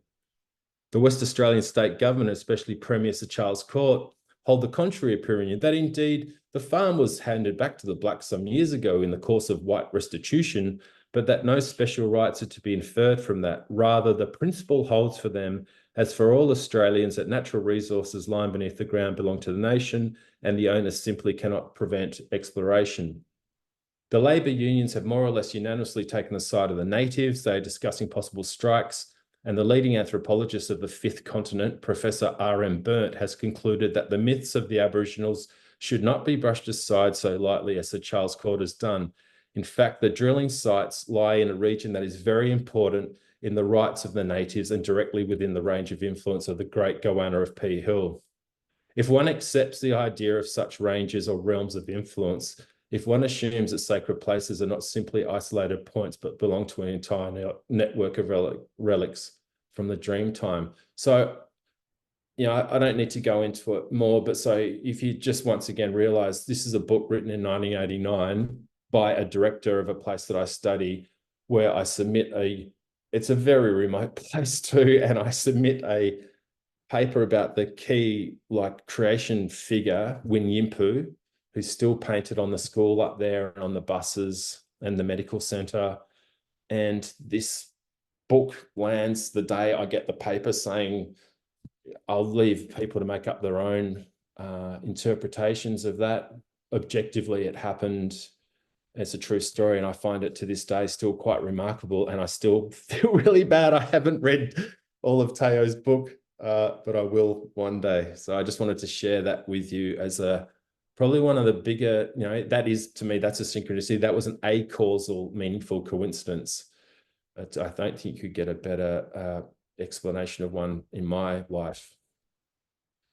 Now, Joseph Henderson, one of my favorite Jungian analysts up there, American ones, particularly with Edward Edinger. And this is a true story. Where at the end of, I think it was my first block course, I was saying to one of the directors, said, yeah, it's really weird. I've dreamt of Aboriginals while I'm in Zurich, while I'm in Switzerland, and I don't dream of them in Australia. And then we're watching this Joseph Henderson interview with Thomas Kirsch, and this is what Henderson said, and it's very interesting. He said this: the American Indian became a symbol for me that I was surprised to find in Zurich. I'd never paid much attention to Indians in my early life, but in Zurich, I had dreams of Indians, and the Indian came to symbolize to me my American identity as distinct from my European identity. Living in Europe, I was in danger of becoming too European for my own good. And the Indian kept coming into my dreams to remind me that I was American, basically, and that the American psyche is really different. And that difference was always carried by the Indian. I like never dream of Aboriginals in Australia. That first dream, I had probably 1 or 2 times I've dreamt them. In Switzerland, I reckon I've had 6 or 7 dreams of Indigenous people, Indigenous Australians. And I've just written a couple of thoughts on this. I totally agree with Henderson, absolutely. And I'd just like to add that Henderson's psyche, like mine, perhaps was reckoning in ancestral Europe with a shadow of growing up and living on someone else's land that was, the truth was forcibly taken from them. The compensatory clockwork-like collective consciousness of Switzerland is antithetical to the dreaming, timeless Kimberley. Like, I'll go to meetings in the Kimberley and people will be a day late, and it's no drama. With Switzerland, everything's boof, right on the dot. The exams start just as the bell hits, doosh, and that's great. It's 2 very separate worlds. And just this third part here resonated with me. I'm not sure if many of you have read the Pat Barker novels, the Regeneration trilogy. Historical fiction about the World War I poets Wilfred Owen and Siegfried Sassoon, and very moving trilogy, but I highly recommend if you're interested in literature around psychiatry and war. It's been something I've been interested in. But anyway, I wrote here that I feel that myself dreaming about Aboriginals in Switzerland is not that far removed from World War I soldiers and their shell-shock dreams of war neurosis. And in her book, Regeneration Trilogy, she focuses on this psychiatrist who was also an anthropologist called W.H. Rivers. And Rivers wrote, he talked about that if frontline soldiers dreamed of their loved ones or pleasant green lands of home, they were safe. So when they're fighting the front, they're dreaming of that, that's compensating for the battle. But as soon as the day-to-day traumata kicked in their dreams, was relived through the dreams, that, there's no escape. So the psyche was overloading and unable to compensate, and they knew they had to get them out of the trenches before they were incapacitated. And I have seen some pretty heavy things in the Kimberley, stuff that no one should see. And some of these have popped up again in Zurich, so I'm just putting it out there. I don't know exactly why, but I just share it with you. But when I heard that quote of Joseph Henderson, it really resonated with me, and he just seemed like such a lovely guy too. Now, this is from 1906. These are the great-grandfathers of a lot of people I work with. This is the Walmajari and Nura people that I work with. This is their ancestors. And in 1906, this guy Canning, who there's highways and parliamentary electorates named after him, but he led a expedition, what they call the Canning Stock Route, to get cattle up through the north of Australia up to these ports so they could move them out. And of course, they needed water, and the Aboriginals wouldn't give them directions or tell them where the waterholes were. They knew the waterholes were there. They were very sacred to the Aboriginal people, and what they did was they chained them up and they tethered rags soaked in salt into their mouths. So they basically went insane and then led them to the waterholes. And that's how they found the water for the cattle. And of course, then they killed them or shipped them off 2,000 miles away to this island off the coast of Perth called Rottnest, where a lot of Walmajari prisoners were interned. And I don't put that in there as just a shocking one-off, but this is the sort of history. 1906, when you think about Booker and her family walked out in 1969, what's that? Well, not great at maths. What's that? 63 years or so. That's in the evolution of human consciousness. It's not that far removed from us. It's an incredible picture, isn't it? So circumambulations. So we're just circling around now. Now I'm going to talk a bit more about Vine Deloria Jr. If you haven't heard of him, you should, but he wrote some incredible books. God is Red and Custard Died for Your Sins, an American First Nations, American Indian, not sure the correct way to call it, but intellectual. And anyway, he wrote this in 1973 in God is Red. Until the occupation of Wounded Knee, American Indians were stereotyped in literature and by the media. They were either a villainous warlike group that lurked in the darkness, thirsting for the blood of innocent settlers, or the calm, wise, dignified elder sitting on the mesa, dispensing his wisdom in poetic aphorisms. Strangely, the malevolent image can be attributed to the movie caricature while the benign image comes from anthologies, pageants, and the fervent wish by non-Indians to establish some personal sense of Jungian authentication. Now, I'm doing a bit of a deep dive into Laurie, and I'll tell you a bit more about him and how he's huge respect for Jung, but I reckon around this point, he was very anti-people, referring to them as savages and primitives, which you can understand why, but I'll show you another book of his soon. But, it's this, so what's Jungian authentication? I think it's this noble savage idea that they don't have a shadow and they're perfect and they humbly, did everything perfectly. And look, I'm sure it's not my place to talk about it, but everyone's got a shadow. Aboriginals have a shadow. I definitely have a shadow. That's good and bad, like them. And I just find that quite very interesting that he then has a bit of a development in his career. And I'll tell you a bit more about what Vine Delorius says about Jung in a minute. This is some quotes of mine here, or some ideas of mine. Analytical psychology has been a huge help in supporting and strengthening my empathy as I undertake Indigenous liaison work. That idea of von Francis, like what happens when people lose the myth. And, a lot of the people I've worked with or I've introduced people, they get so frustrated and disenchanted and angry with the Aboriginal people. But when you're this rich river, this well that Jungian von Francis psychology, analytical psychology, has given me such a deeper understanding and, a way to hold the tension of the opposites. And, I've seen how important myths are in an archetypal landscape that craves them for renewal and meaning.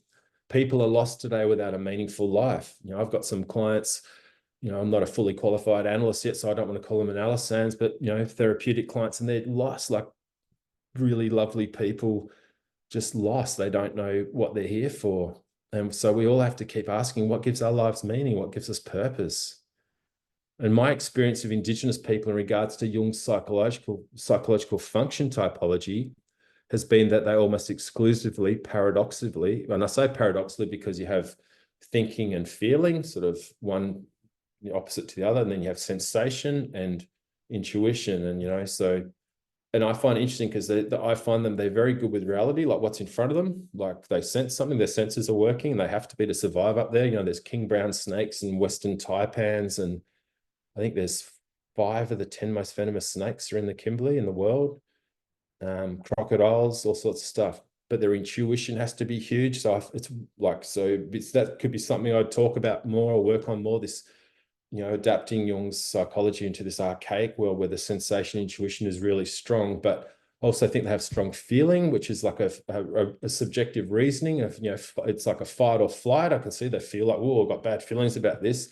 And I just wrote here, it seems to me, though, if I had to say something was inferior, it would be the thinking function. The thinking appears to me to be more of a passive intuitive type. It's not active and directed. And that's something we can talk about more later, or, it's something I've just thinking about and sort of, just turning around, trying to understand more.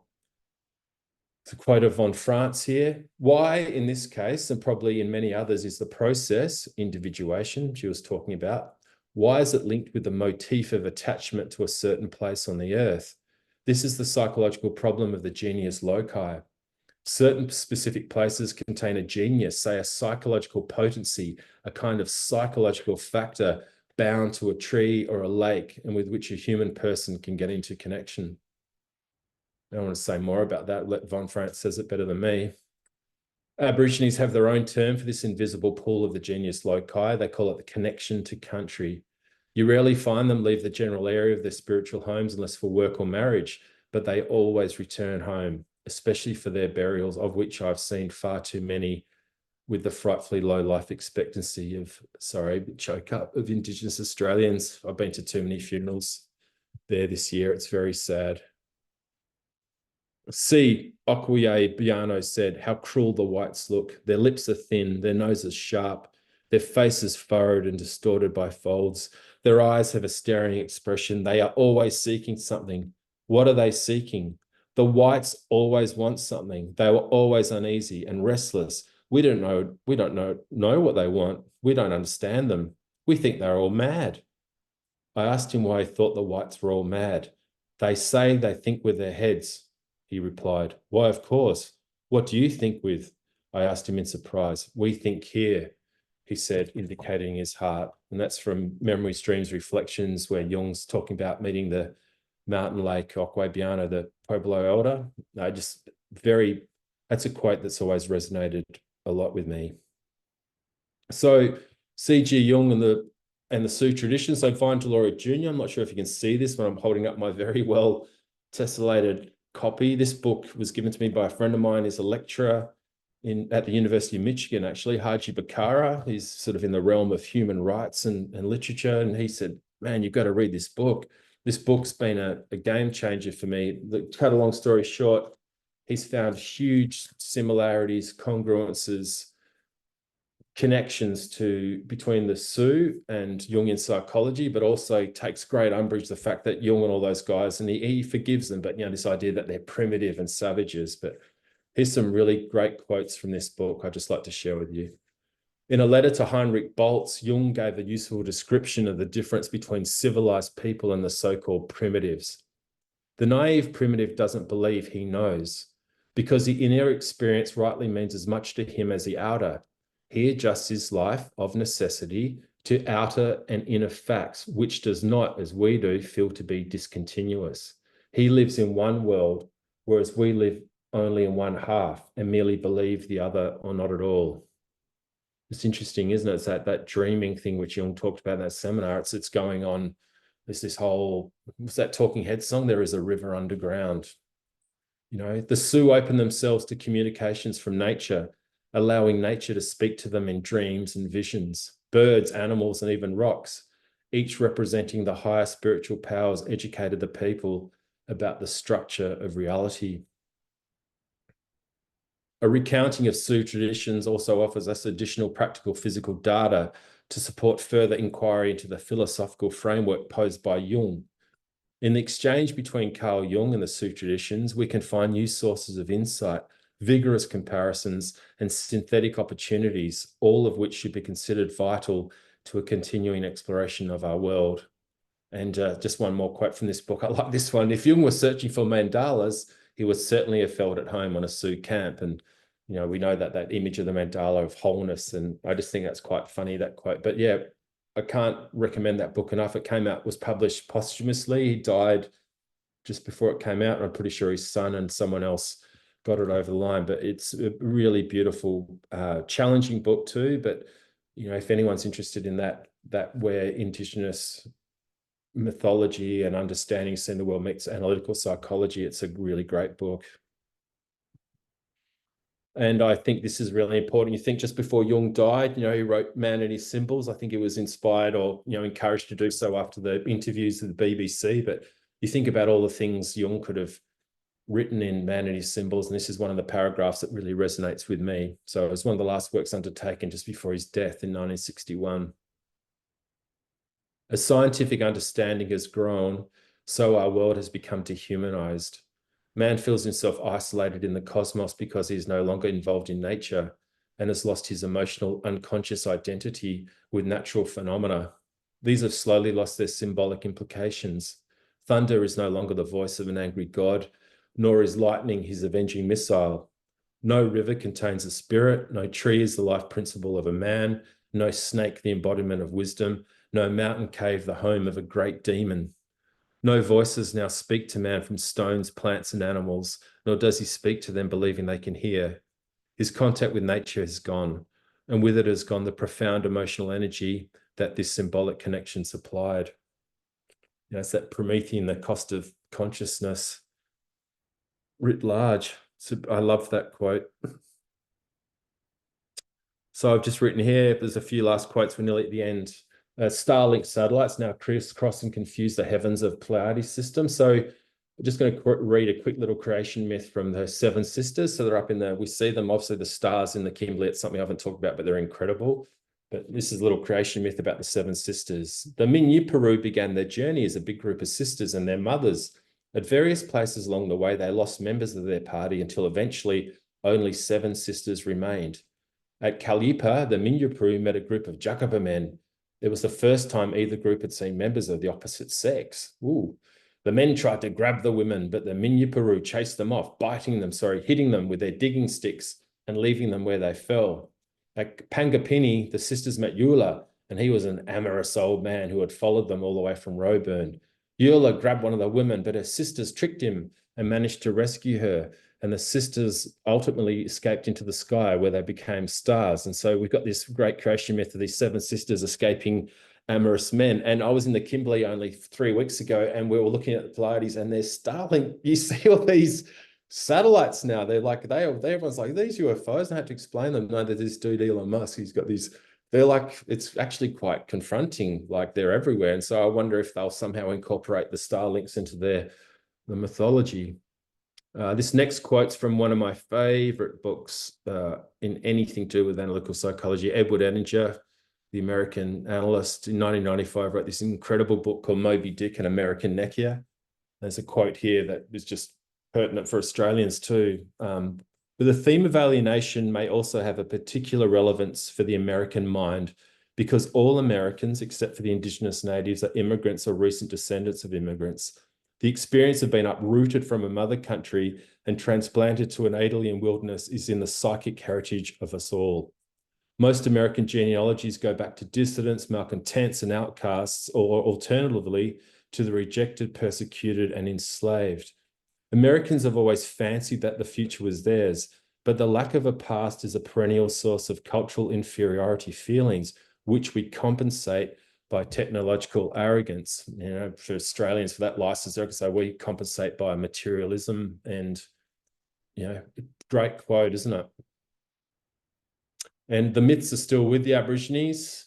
You can feel and sense this archetypal world alive and with them, largely latent and wounded perhaps, but it's still active in the terrible beauty of the vast changing landscape. And I feel that the Indigenous children of Australia, they need their myths and songs awoken, renewed and recharged and sung again, and not just for them, but for all of us. Just a couple, I'm near the end now, but Kimberley Aboriginal people have really offered a great gift and helped me find some meaning with their eros, and that's this real true Jungian sense of eros, a profound example of feeling, of relatedness and understanding, a real gentleness towards the landscape. We learn to move through the terrain as a humble part of it, not outside or over it, acknowledging the invisible ancestors as we enter and leave a place. They always acknowledge them, Galio, Amabu, and when they walk in, and then bye-bye, and it's like they're still with them. You know, we too are part of nature. Synchronicity is a natural occurrence to them. They call it the bush telegraph. The amount of times I've been with Indigenous people, I go, I wonder how Auntie Karen's going, and then phone rings, oh, hi, Karen. That happens all the time. So this bush telegraph, it often rings and it heralds with it an awareness of an omnipresent religious attitude. And, you know, we talk about that in analytical psychology. It's got nothing to do with organized religion, but this religious attitude, something is bigger than us. Like, where did dreams come from? How do we get guided? How does Teo's book, written in 1989, Land Open, telling me that about Nukuba, the very thing I've just written? You know, there's something there. We just hold it sacred. And I just thought this is interesting, looking at archetypal figures. So just recently, like 2 years ago, I was working with a group called the Nigan, and they told me about this character they have called Bullangan. And Bullangan's a Nigan, a spirit man who lives in the roots of boab trees. They call them lulgadi trees, the boab trees in the Kimberley. But he's an archetypal figure. He's the keeper of the land. He's the spirit of nature. He chooses future composers of the song lines and the keepers of those songs.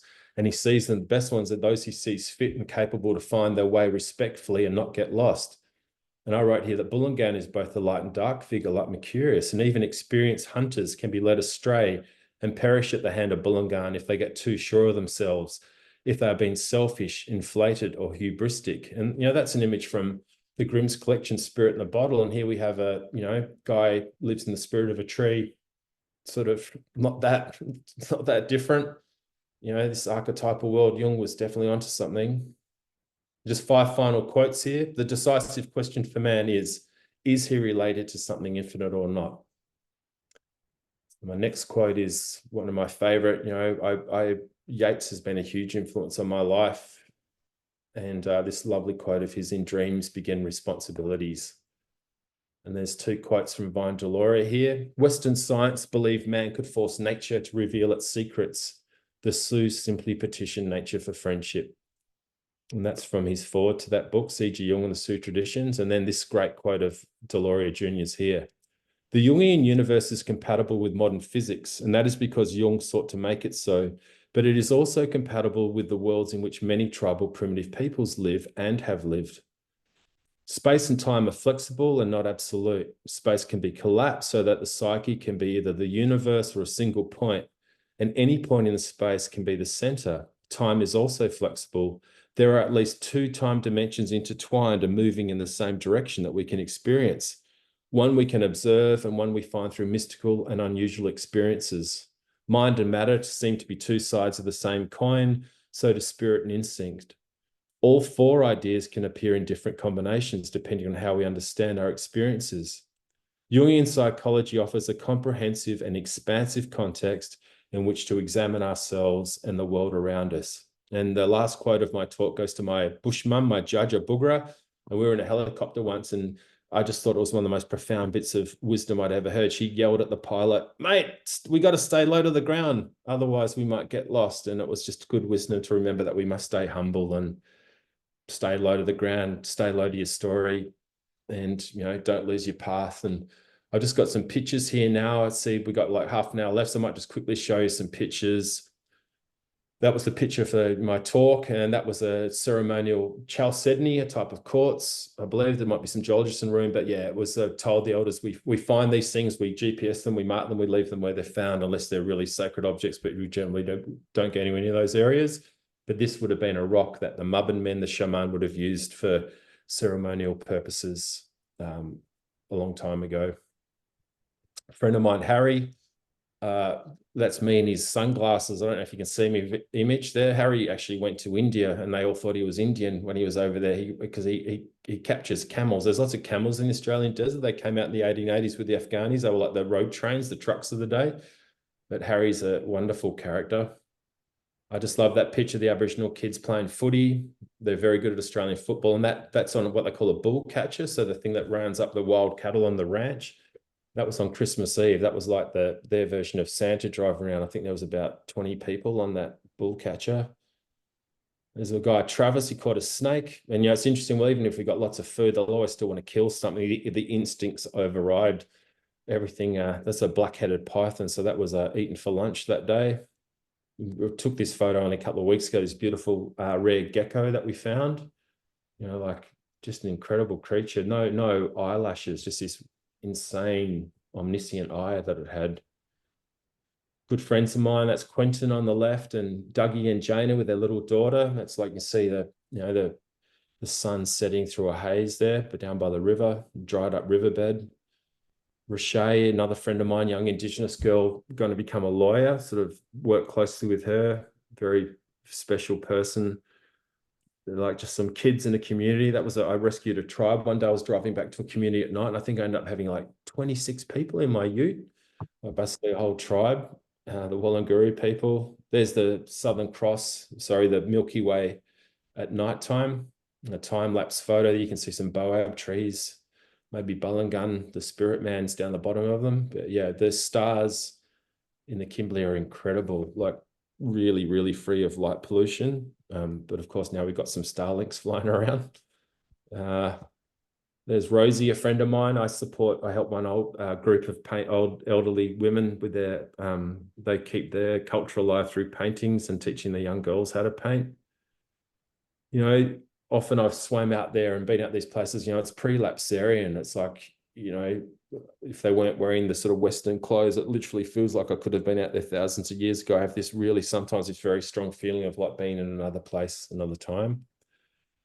Just love that little Aboriginal kids everywhere in this sort of Golgotha-like desolate landscape on the left. There's the view, maybe Bullingun's point of view from the bottom of a boab tree looking up. Huge boab trees up in the Kimberley. There's huge mythology around them as well. There's 2 sisters on the left and a father and son on the right. That's some family pictures. Last few years, they've been, you know, there's more legal stuff getting involved. So we'll have to start wearing these silly sort of high-vis clothes out in the desert, which is a bit funny, but, you know, lawyers get involved. Everyone gets a bit serious. There's the coast, you know, at low tide, wet season, like amazing big landscapes. And it's very weird. We found this eucalyptus tree, a ghost gum, with a hole in it. And if you look closely on the right, you can see my mate Wayne's. I said, put your head in there, Wayne. I was going to just put that picture up and say that I'd found a spirit in a tree, but I would have been lying. But yeah, my mate Wayne there stuck his head in the tree for everyone. That's great. There's 3 sisters with their auntie, and they were doing a smoking ceremony. I love that, with a big, huge ghost gun behind them at sunset. And they were she's the auntie's teaching these young girls how to welcome people to country, like a smoking ceremony, like at the beginning of some work on a heritage survey. And I wrote here, Walyu, Yahweh. And that's one with Jerry Farewell. That's it. And there's my mates Morrison and Gumanjay that preparing a feast there. You can see some meat in the back of their back of the Toyota, which are everywhere.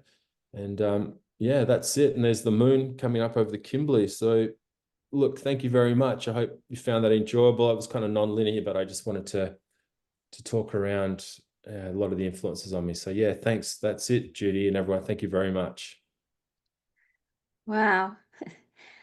Thank you. That was quite a journey. Do you want to go out of your PowerPoint so then we can see people? Just stop the screen share. Stop the Yeah, screen. there we go. There you go. Thanks for helping me, Judy, with my sensation function, and technology is not good. And Judy, everyone's helped me the last week. So thank you, Judy, for that. Well, I've worked hard to develop more of mine. No, that was just really quite a story. So people, if you want to ask a question or make a comment, use the raise hand function. And I know it always takes the first person a while to get up the courage or guess. I don't know what it is, but we're often waiting a little bit at the beginning. Oh, come on, somebody must have something. There we go. Scheherazade. Let me send you an unmute request. Scheherazade Shoshani. Hi, I just want to thank you for sharing your experience, which is such a genuine, heartfelt encounter with the collective unconscious, with people, with genius Loki, with and how inspiring it is to see how also, you know, you found Jung down the line and how it enriched your experience of all of that, all of what you've been doing throughout your life. So I just feel privileged to be privy to that, and thank you for just sharing your experience. I don't have much questions because you not only shared the experience, you brought in your understanding of it, and then how Jung enriched it, von Franz enriched it. It's just, it's a sacred thing. Thank you so much for sharing. It's very inspiring. Thank you. That means a great deal to me. Thank you very much. I'm touched. If I can't be genuine, and you know, for me, analytical psychology, I want it to be something that it's a healing profession, and it's a way of seeing the world. They're the two things that mean the most to me. So your words really resonate with me. I'm really touched by what you've just said. Thank you very much. Thank you. And you know, your experience of nature and people but meaning, I mean, it reminded me of my experiences where I went to places where, you know, there were villages, there were people who just, you can say, very far back from where I was, but their hospitality, their connection, their presence, sometimes I didn't know whether I was touched more by people or the landscape or the mythology of the place that I was searching for my roots. So this is very uplifting to see you, as if, you know, in some ways I could say walking the same path, but in different landscapes of the unconscious. Thank you. Thank you very much. Thank you. Yes, I agree that it was very inspiring. Next, we have Shani. I may not pronounce that right. Stepakov. Thank you so much. Well, first of all, again, I know it's been said, but I just want to thank you for that really rich, moving, stirring talk. There's really enough material there to keep one wrestling and thinking for a long time and feeling. My question is, since your work and your psyche and your inner life seems to be ensconced now in this part of Australia, but you did your training at the Von Franz Institute in Zurich, and as far as I know, that involves traveling back and forth to Zurich 2 or 3 times a year for a few weeks each time. I was just wondering what it was like for you to be alternating between being in Australia and kind of nurturing your inner life in the Zurich context, which is such a different context, as you alluded to in your talk. But I just thought it would be interesting to hear, what it was like for you to be, because you talked about the relationship of psychogeography and the relationship between psyche and place, and just what it was like for you to be doing your training in Zurich. Yeah, that's it. Thanks again for the kind words and great question. I think, obviously, particularly when you become a psychotherapist, I think isn't one of the first things you learn is like, care to self and others. So, obviously you don't want to get too wounded being a therapist. So in saying that, I now realize I don't spend more than maybe 3 to 4 months a year in the Kimberley to kind of not get too overwhelmed, because it can be pretty intense, not just hot, but just difficult. When I go to Switzerland, I'm half Irish, half English, brought up in Australia, but I feel this like I feel quite at home. The Celt in me gets constellated. I feel, I'm a man of Anglo-Celtic origin, and there's something about Switzerland that feels really good there. I struggle sometimes with the just a completely different world, the clockworkness. Like, we're very lucky where we study at the Zentrum. It's in a place called Bethanien, so it's south of Zurich. It's a very beautiful place, and we get 3 hours off during the day, and I go off on my own. And one of the directors showed me this, we call it my field of dreams, but he showed me this wonderful, I hike up this thing, so I managed to center myself. But no, to be honest, I like, it was when I first went to Ireland. I remember the first time I went to Ireland when I was 26, I went, wow, I feel home here. And so that Celt in me. So I feel, it's amazing. I'm lucky I get this really lovely sense of being at home in Switzerland. I feel very at peace in Switzerland. I feel it's a really wonderful place. I like Swiss people. I think they're extremely kind and generous and decent, good people. But that Henderson quote, that really sticks with me. Like, it is interesting, isn't it, how he only dreamed about, and these guys like Henderson, they didn't need to lie. He wasn't talking about them like a noble savage. And Joseph Henderson seemed like such an awesome guy.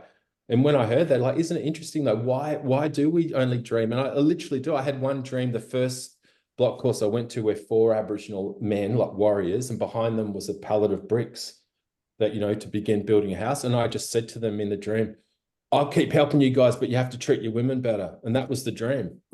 Wow. So something happens, something gets constellated there, which maybe I can't deal with back home. And, huge central tenet of dream interpretation is compensation. And so, but no, I generally feel like, if I don't spend too much time up there, it's a bit like Cormac McCarthy too. It's no country for old men. As I get older, I find it more and more difficult and challenging in the Kimberley, particularly with my friends passing away. But I still love going up there, balance it out more. Yep. Thank you so much. Great. No, thank you. Thanks for coming. Mendy Neuralic. Hi, everybody. Hi, Ian. Thank you. I really jumped on this call because I was really curious about your take as a fellow Australian. I really am right now, my energy is just vibrating. Like, I feel like I'm not sure if I can articulate what I want to say clearly, because I'm quite emotional. I'm feeling very sparky. I feel like there's been a lot of what you've said that I feel like is maybe within me, wanting to be articulated, but not knowing how to articulate it. So I really appreciate your sharing your intimate experience of living with and working with Indigenous people. And I think it's opened up something, I think, that many Australians feel, that sense of disconnection and grief at being not able to properly connect to country, given that we're all kind of been landed here in some way. My background, if you can't tell from my name, isn't is Croatian, sort of, or Balkan, and I'm about to head back there shortly, and feeling almost synchronistically that that's a time for me to almost, as you spoke about it, address some malignant grief from there, and how does malignant grief from other places marry with malignant grief that we're kind of even experiencing vicariously through the original inhabitants. I feel it's really powerful stuff that you're talking about, and not something that I can even make sense of intellectually. You know, it does need to be of another kind of mind. And I just wanted to share really briefly, it wasn't quite a dream, but something that happened. It's a memory that I have from when I was about 5 years old. I was painting in my bedroom, and I had lots of paper everywhere, and I ran out of paper and started painting on the newspaper print that was sort of protecting the wooden floors that I was painting on. And I drew this image, and it was extraordinary in that there's no way that I could have drawn this image just from myself. It was essentially the image of Winjimpu that you showed. And when you showed that image, I was floored. So it was this image of this, I would say, Indigenous warrior figure with 2 spears standing there. My image was naked. And so, and the phallic, his penis basically was huge. And I was just so blown away by this incredible painting that I'd done on this piece of newspaper that I couldn't believe it came from me. And I went to grab my older sister, who was about 8 years older than me at the time. And she came in with absolute disgust at what I'd drawn. And I was so ashamed then at what I'd drawn, and I crumpled it all up. And I think I painted over the top of it, because I did it in pure black. And I painted over the top of it, and was very embarrassed by what I'd done. But the image of the memory of the painting, but also the shame that I held about the painting, actually has stayed with me for a very long time, and something that I recall quite often. So yeah, again, not making a huge amount of sense, but lots of things circling about in what you've said today, Ian, and I'm definitely going to look at some of those references and books that you've shared. So thank you. Oh, thanks a lot. What came up as you were saying that was, so Teo Apt, Professor Teo Apt, Theodore Apt, one of our directors at the Zentrum, one of the books he's written is called Picture Interpretation According to C.G. Jung. Very, very awesome book if you're understanding like a Jungian approach to particularly, clients that, we've got images, symbolic images. But on the back of that book, there's a quote of Von Francis, and it says this: it's as if something was known by the image, but not by us. And that's what I thought of when you were talking about then. It's like, sometimes you just gotta, it just is what it is. Like the image knows something, but we don't. That's that religious attitude, I think. And yeah, it's interesting, isn't it? That that spirit, like that, the thing with his book is, it's not like something I go, hey, check this out, this is a secret. It's like, it's kind of almost scary, because if that stuff's happening, then we have this responsibility to the inner work, if there is this other world. And I'm convinced, I've seen enough in the Kimberley to know there is a, I don't know what you want to call it, the spiritus mundus, unus mundus, this other one world. There is definitely something going on. There is no, and Jung knew that, and he tried to tell us. Thanks, Ian. Thank you. Thanks a lot for your comment. Good luck going back to your ancestral lands. Yeah. Nader Yes, Pagani. Kagami, thank you. First of all, I want to thank you so much for sharing such a rich experience that we would never have had we not listened to you. So thank you for that. Thank you. Then I have a couple of questions. Number one, I just want to admit that it was so heartbreaking to hear, forgive me, the indigenous people have such a high rate of suicide. Yeah, it's not good, is it?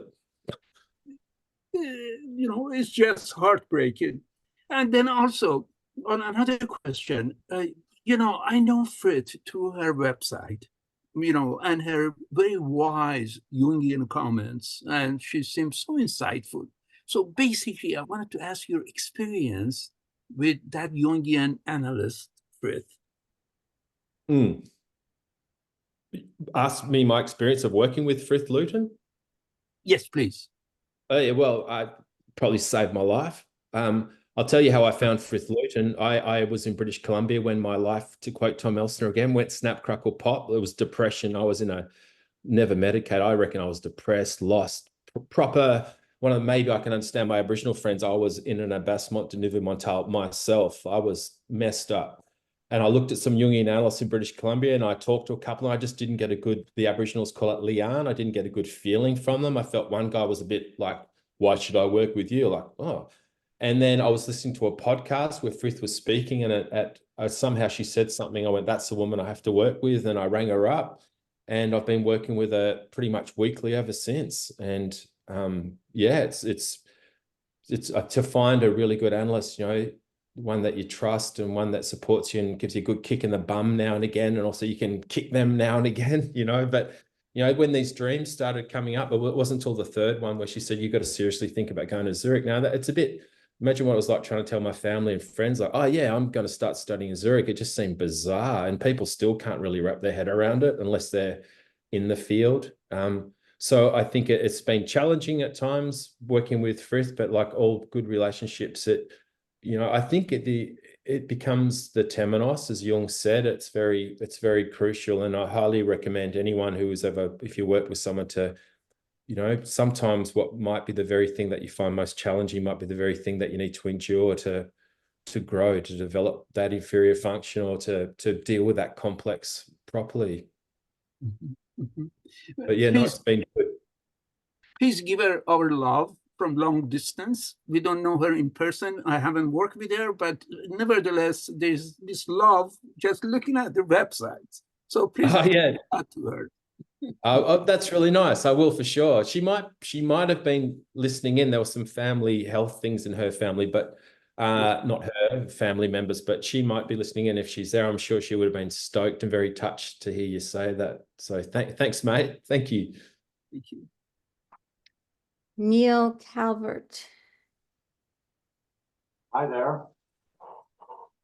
Hi. Can you hear me? Yes, thank you very much for the talk, and it's just very, very, very rich. And I'm connected to two places that you are connected to, and one is Vancouver Island, where I live currently, and the other is Perth and Western Australia. And about 12 years ago, I was been living 35 years in a big city, Vancouver, and I decided I had to find my own home. I had to find my own place on this earth.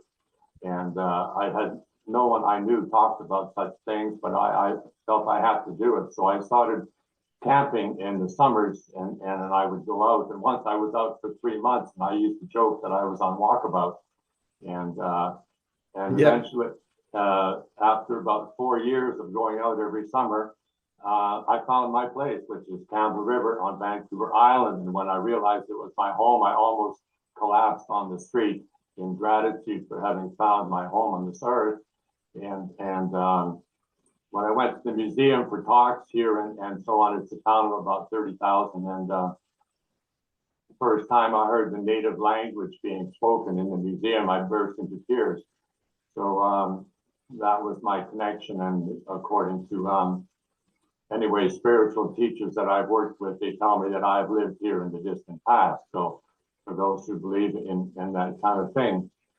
Also, after I got to Campbell River, I had a dream one morning of Australia.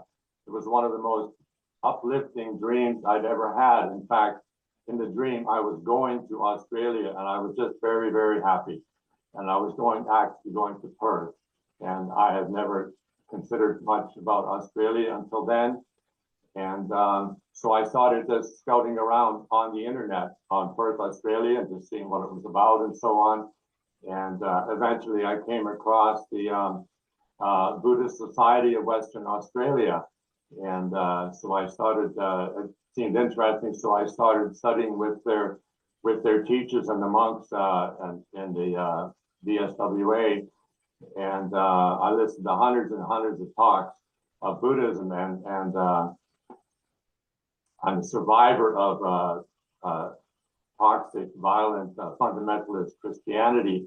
So I was really searching for many years, and I've studied a lot of Jung as well. And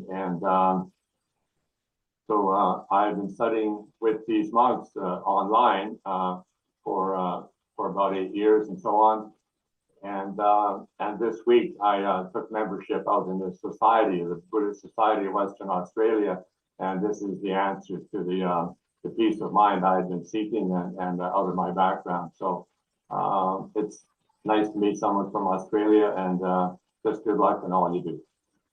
Oh, thanks. Just so you know, Neil, that Winyimpu paper, I worked on that. There's a magnificent First Nations library at the University of British Columbia in Vancouver. I won't try and pronounce it because it's very, that sort of, it's Squamish people, but there's a library there that's just it's staffed by Indigenous women. And I just spent like 3 weeks in there, and they were so awesome. They gave me heaps of papers, and I was looking at comparative mythology between the First Nations people on Vancouver Island, and some huge similarities and big differences too. But yeah, Vancouver Island's a very special place to me. I did a lot of surfing on my own around Sook and Jordan River and Tofino up that way. And yeah, I feel, I think California, British Columbia, Western Australia have kind of got that similarities. There's a lot of stuff goes on the east of the continent. We see the sun go down over the ocean. There's something about the West Coast, isn't there? It's a bit different, but interesting. I used to play in a band with a guy, and I'm pretty sure he's a Buddhist at the Buddhist Society in Perth now. He was a cool guy. He went, in our 20s. I'm not sure if he took LSD or whatever, but he became a Buddhist. I'm pretty sure he's at that Buddhist place. But I know the place you're talking about. It's pretty amazing up in the hills. So I wish you all the best with that, Neil. Good luck. They seem like really good people. Yeah, I just maybe add. I lived in a big city for 35 years, and now I have a backyard that's 100 miles wide and 100 miles high. So it's a very different approach to life, and very satisfying.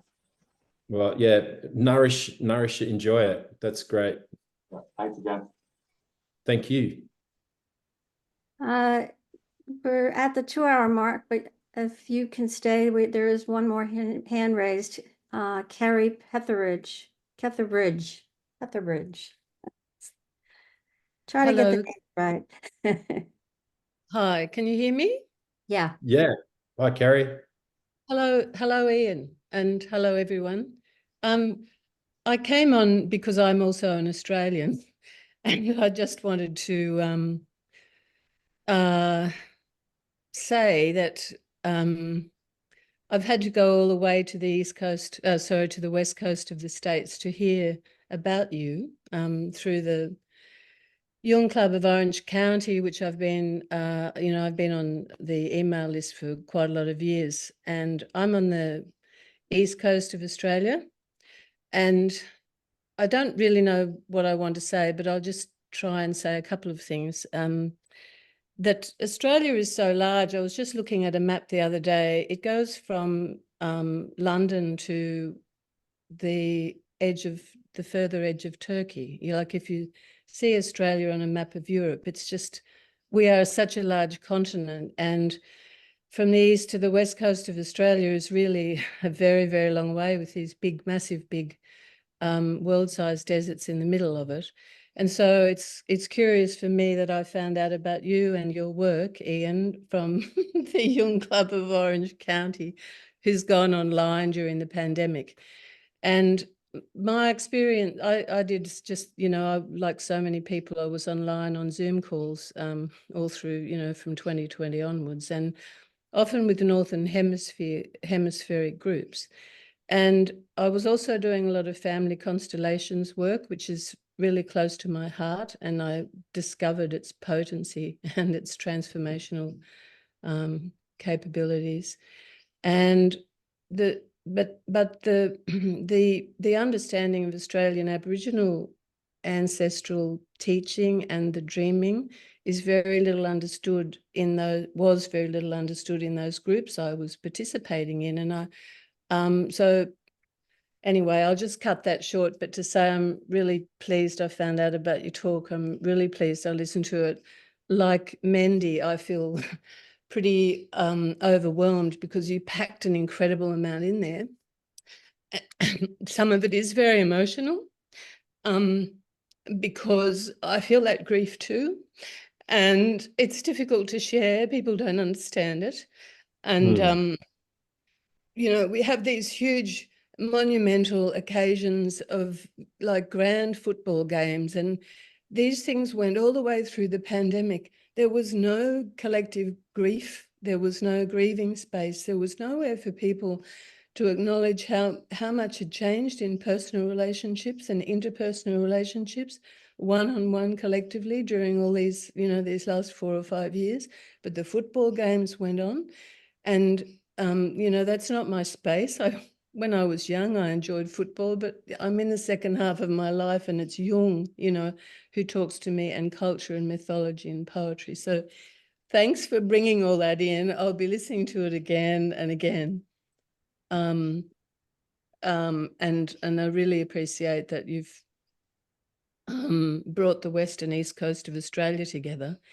The Jung Society in Western Australia, actually, they have an incredible archive of Rix Weaver. Do you know her, Ian, or of her? Yeah, I've heard of her, yeah, for sure. Yep. So she was the woman really who we credit with bringing Jung to Australia. So she was in Zurich in the late 40s or 50s. She met Jung. She was doing analysis. She came back to Perth, and she started the Jung Club there in her lounge room. And so they have archives there, and there are films about her trip to Central Australia and the like quite incredible experiences that she had there. But even now, there are lots of Jungians in Australia who don't know about Rix. So we're just trying to like throw these strings across these vast distances in a way.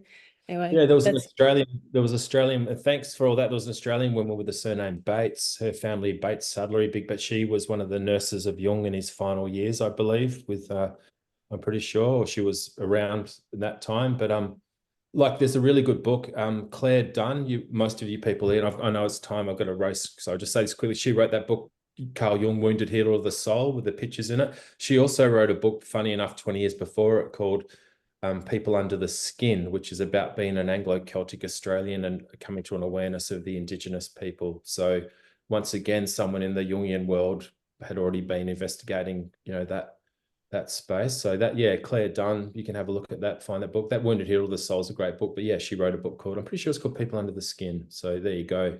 Thanks for that. Thank you very much for tuning in.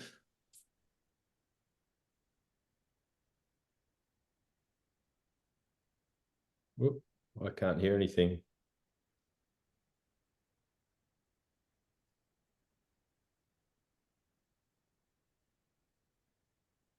Yeah, I think I will just go next. I think Judy has muted herself.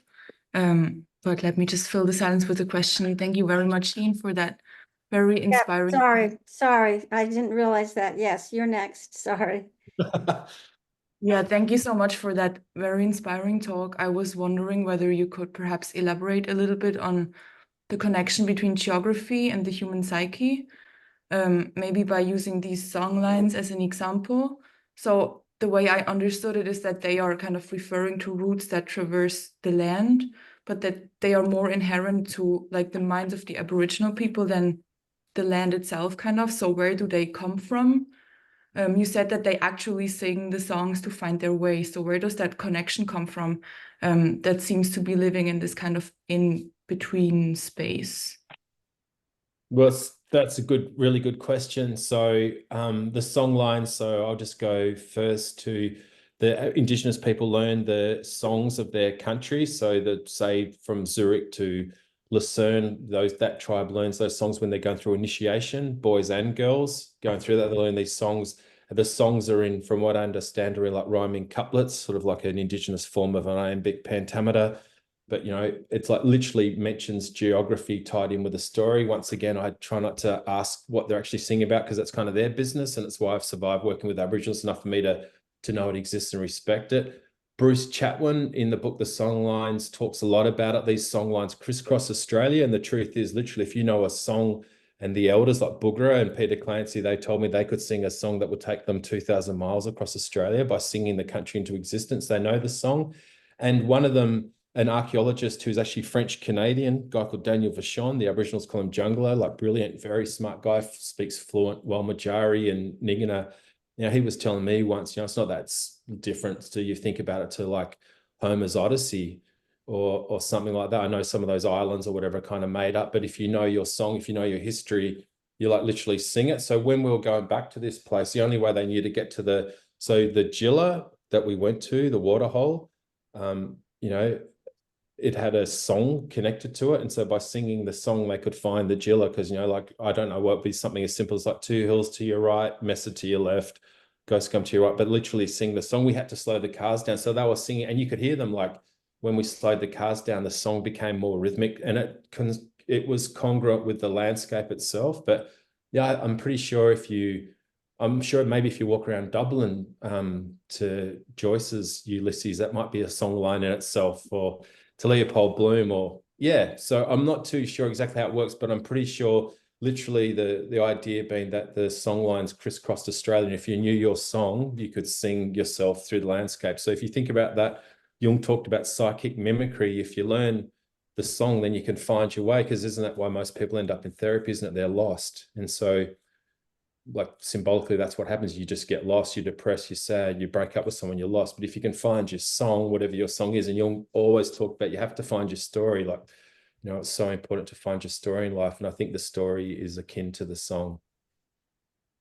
Yeah, it's just so interesting how they seem to kind of also remember the land in this way. And that I assume that these songs are like passed down like across entire generations, right?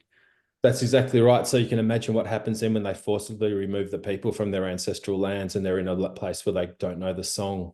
You know, I was actually asked once by one of the directors in Zurich. She said to me, "What do you think the Dreamtime mythology compensates for?" And I said, "Oblivion."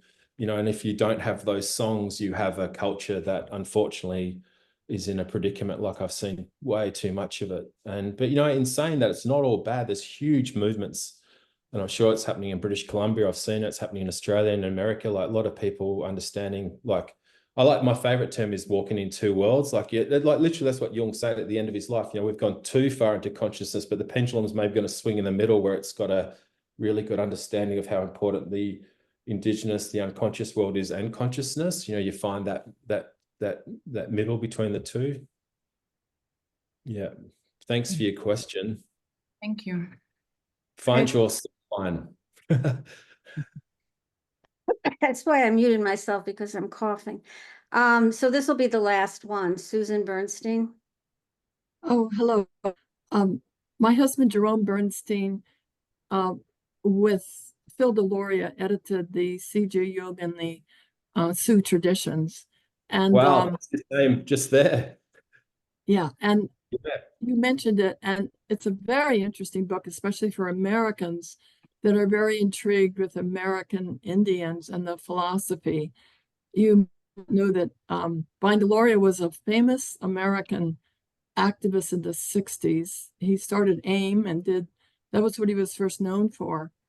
All the while, he was a pastor and an intellect. I believe he taught at University of Colorado, perhaps. Anyway, he was an academic as well. He married a Swede. Wow.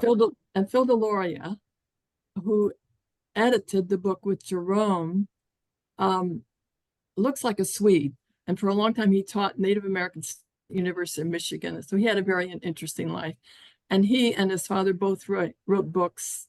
As you know, God is Red, A Custer Died for Your Sins, and a number of others that have very funny titles and are delightful reading if you're interested. But so Vine Deloria read the entire collected works, and he was so fascinated by the similarities in the Native American thought, particularly Sioux, but he knew other tribal thought thinking. And he wrote this manuscript and held on to it for 10 years, attempting to get it published, and no one was interested. And Nancy Cater, who owned Spring Publications, some of you may remember it, came across it. And she sent it to Jerome, and he said, "My goodness, this is a treasure." He had done a lot of work with the Navajos and written a lot about Jung's and Navajo thinking, and attempted to take American Jungian analysts Navajo to teach them about Navajo healing, as opposed to the reverse, which is what you're saying. And so Nancy Cater published the first version of it, and then a smaller publishing company took it over when Spring closed.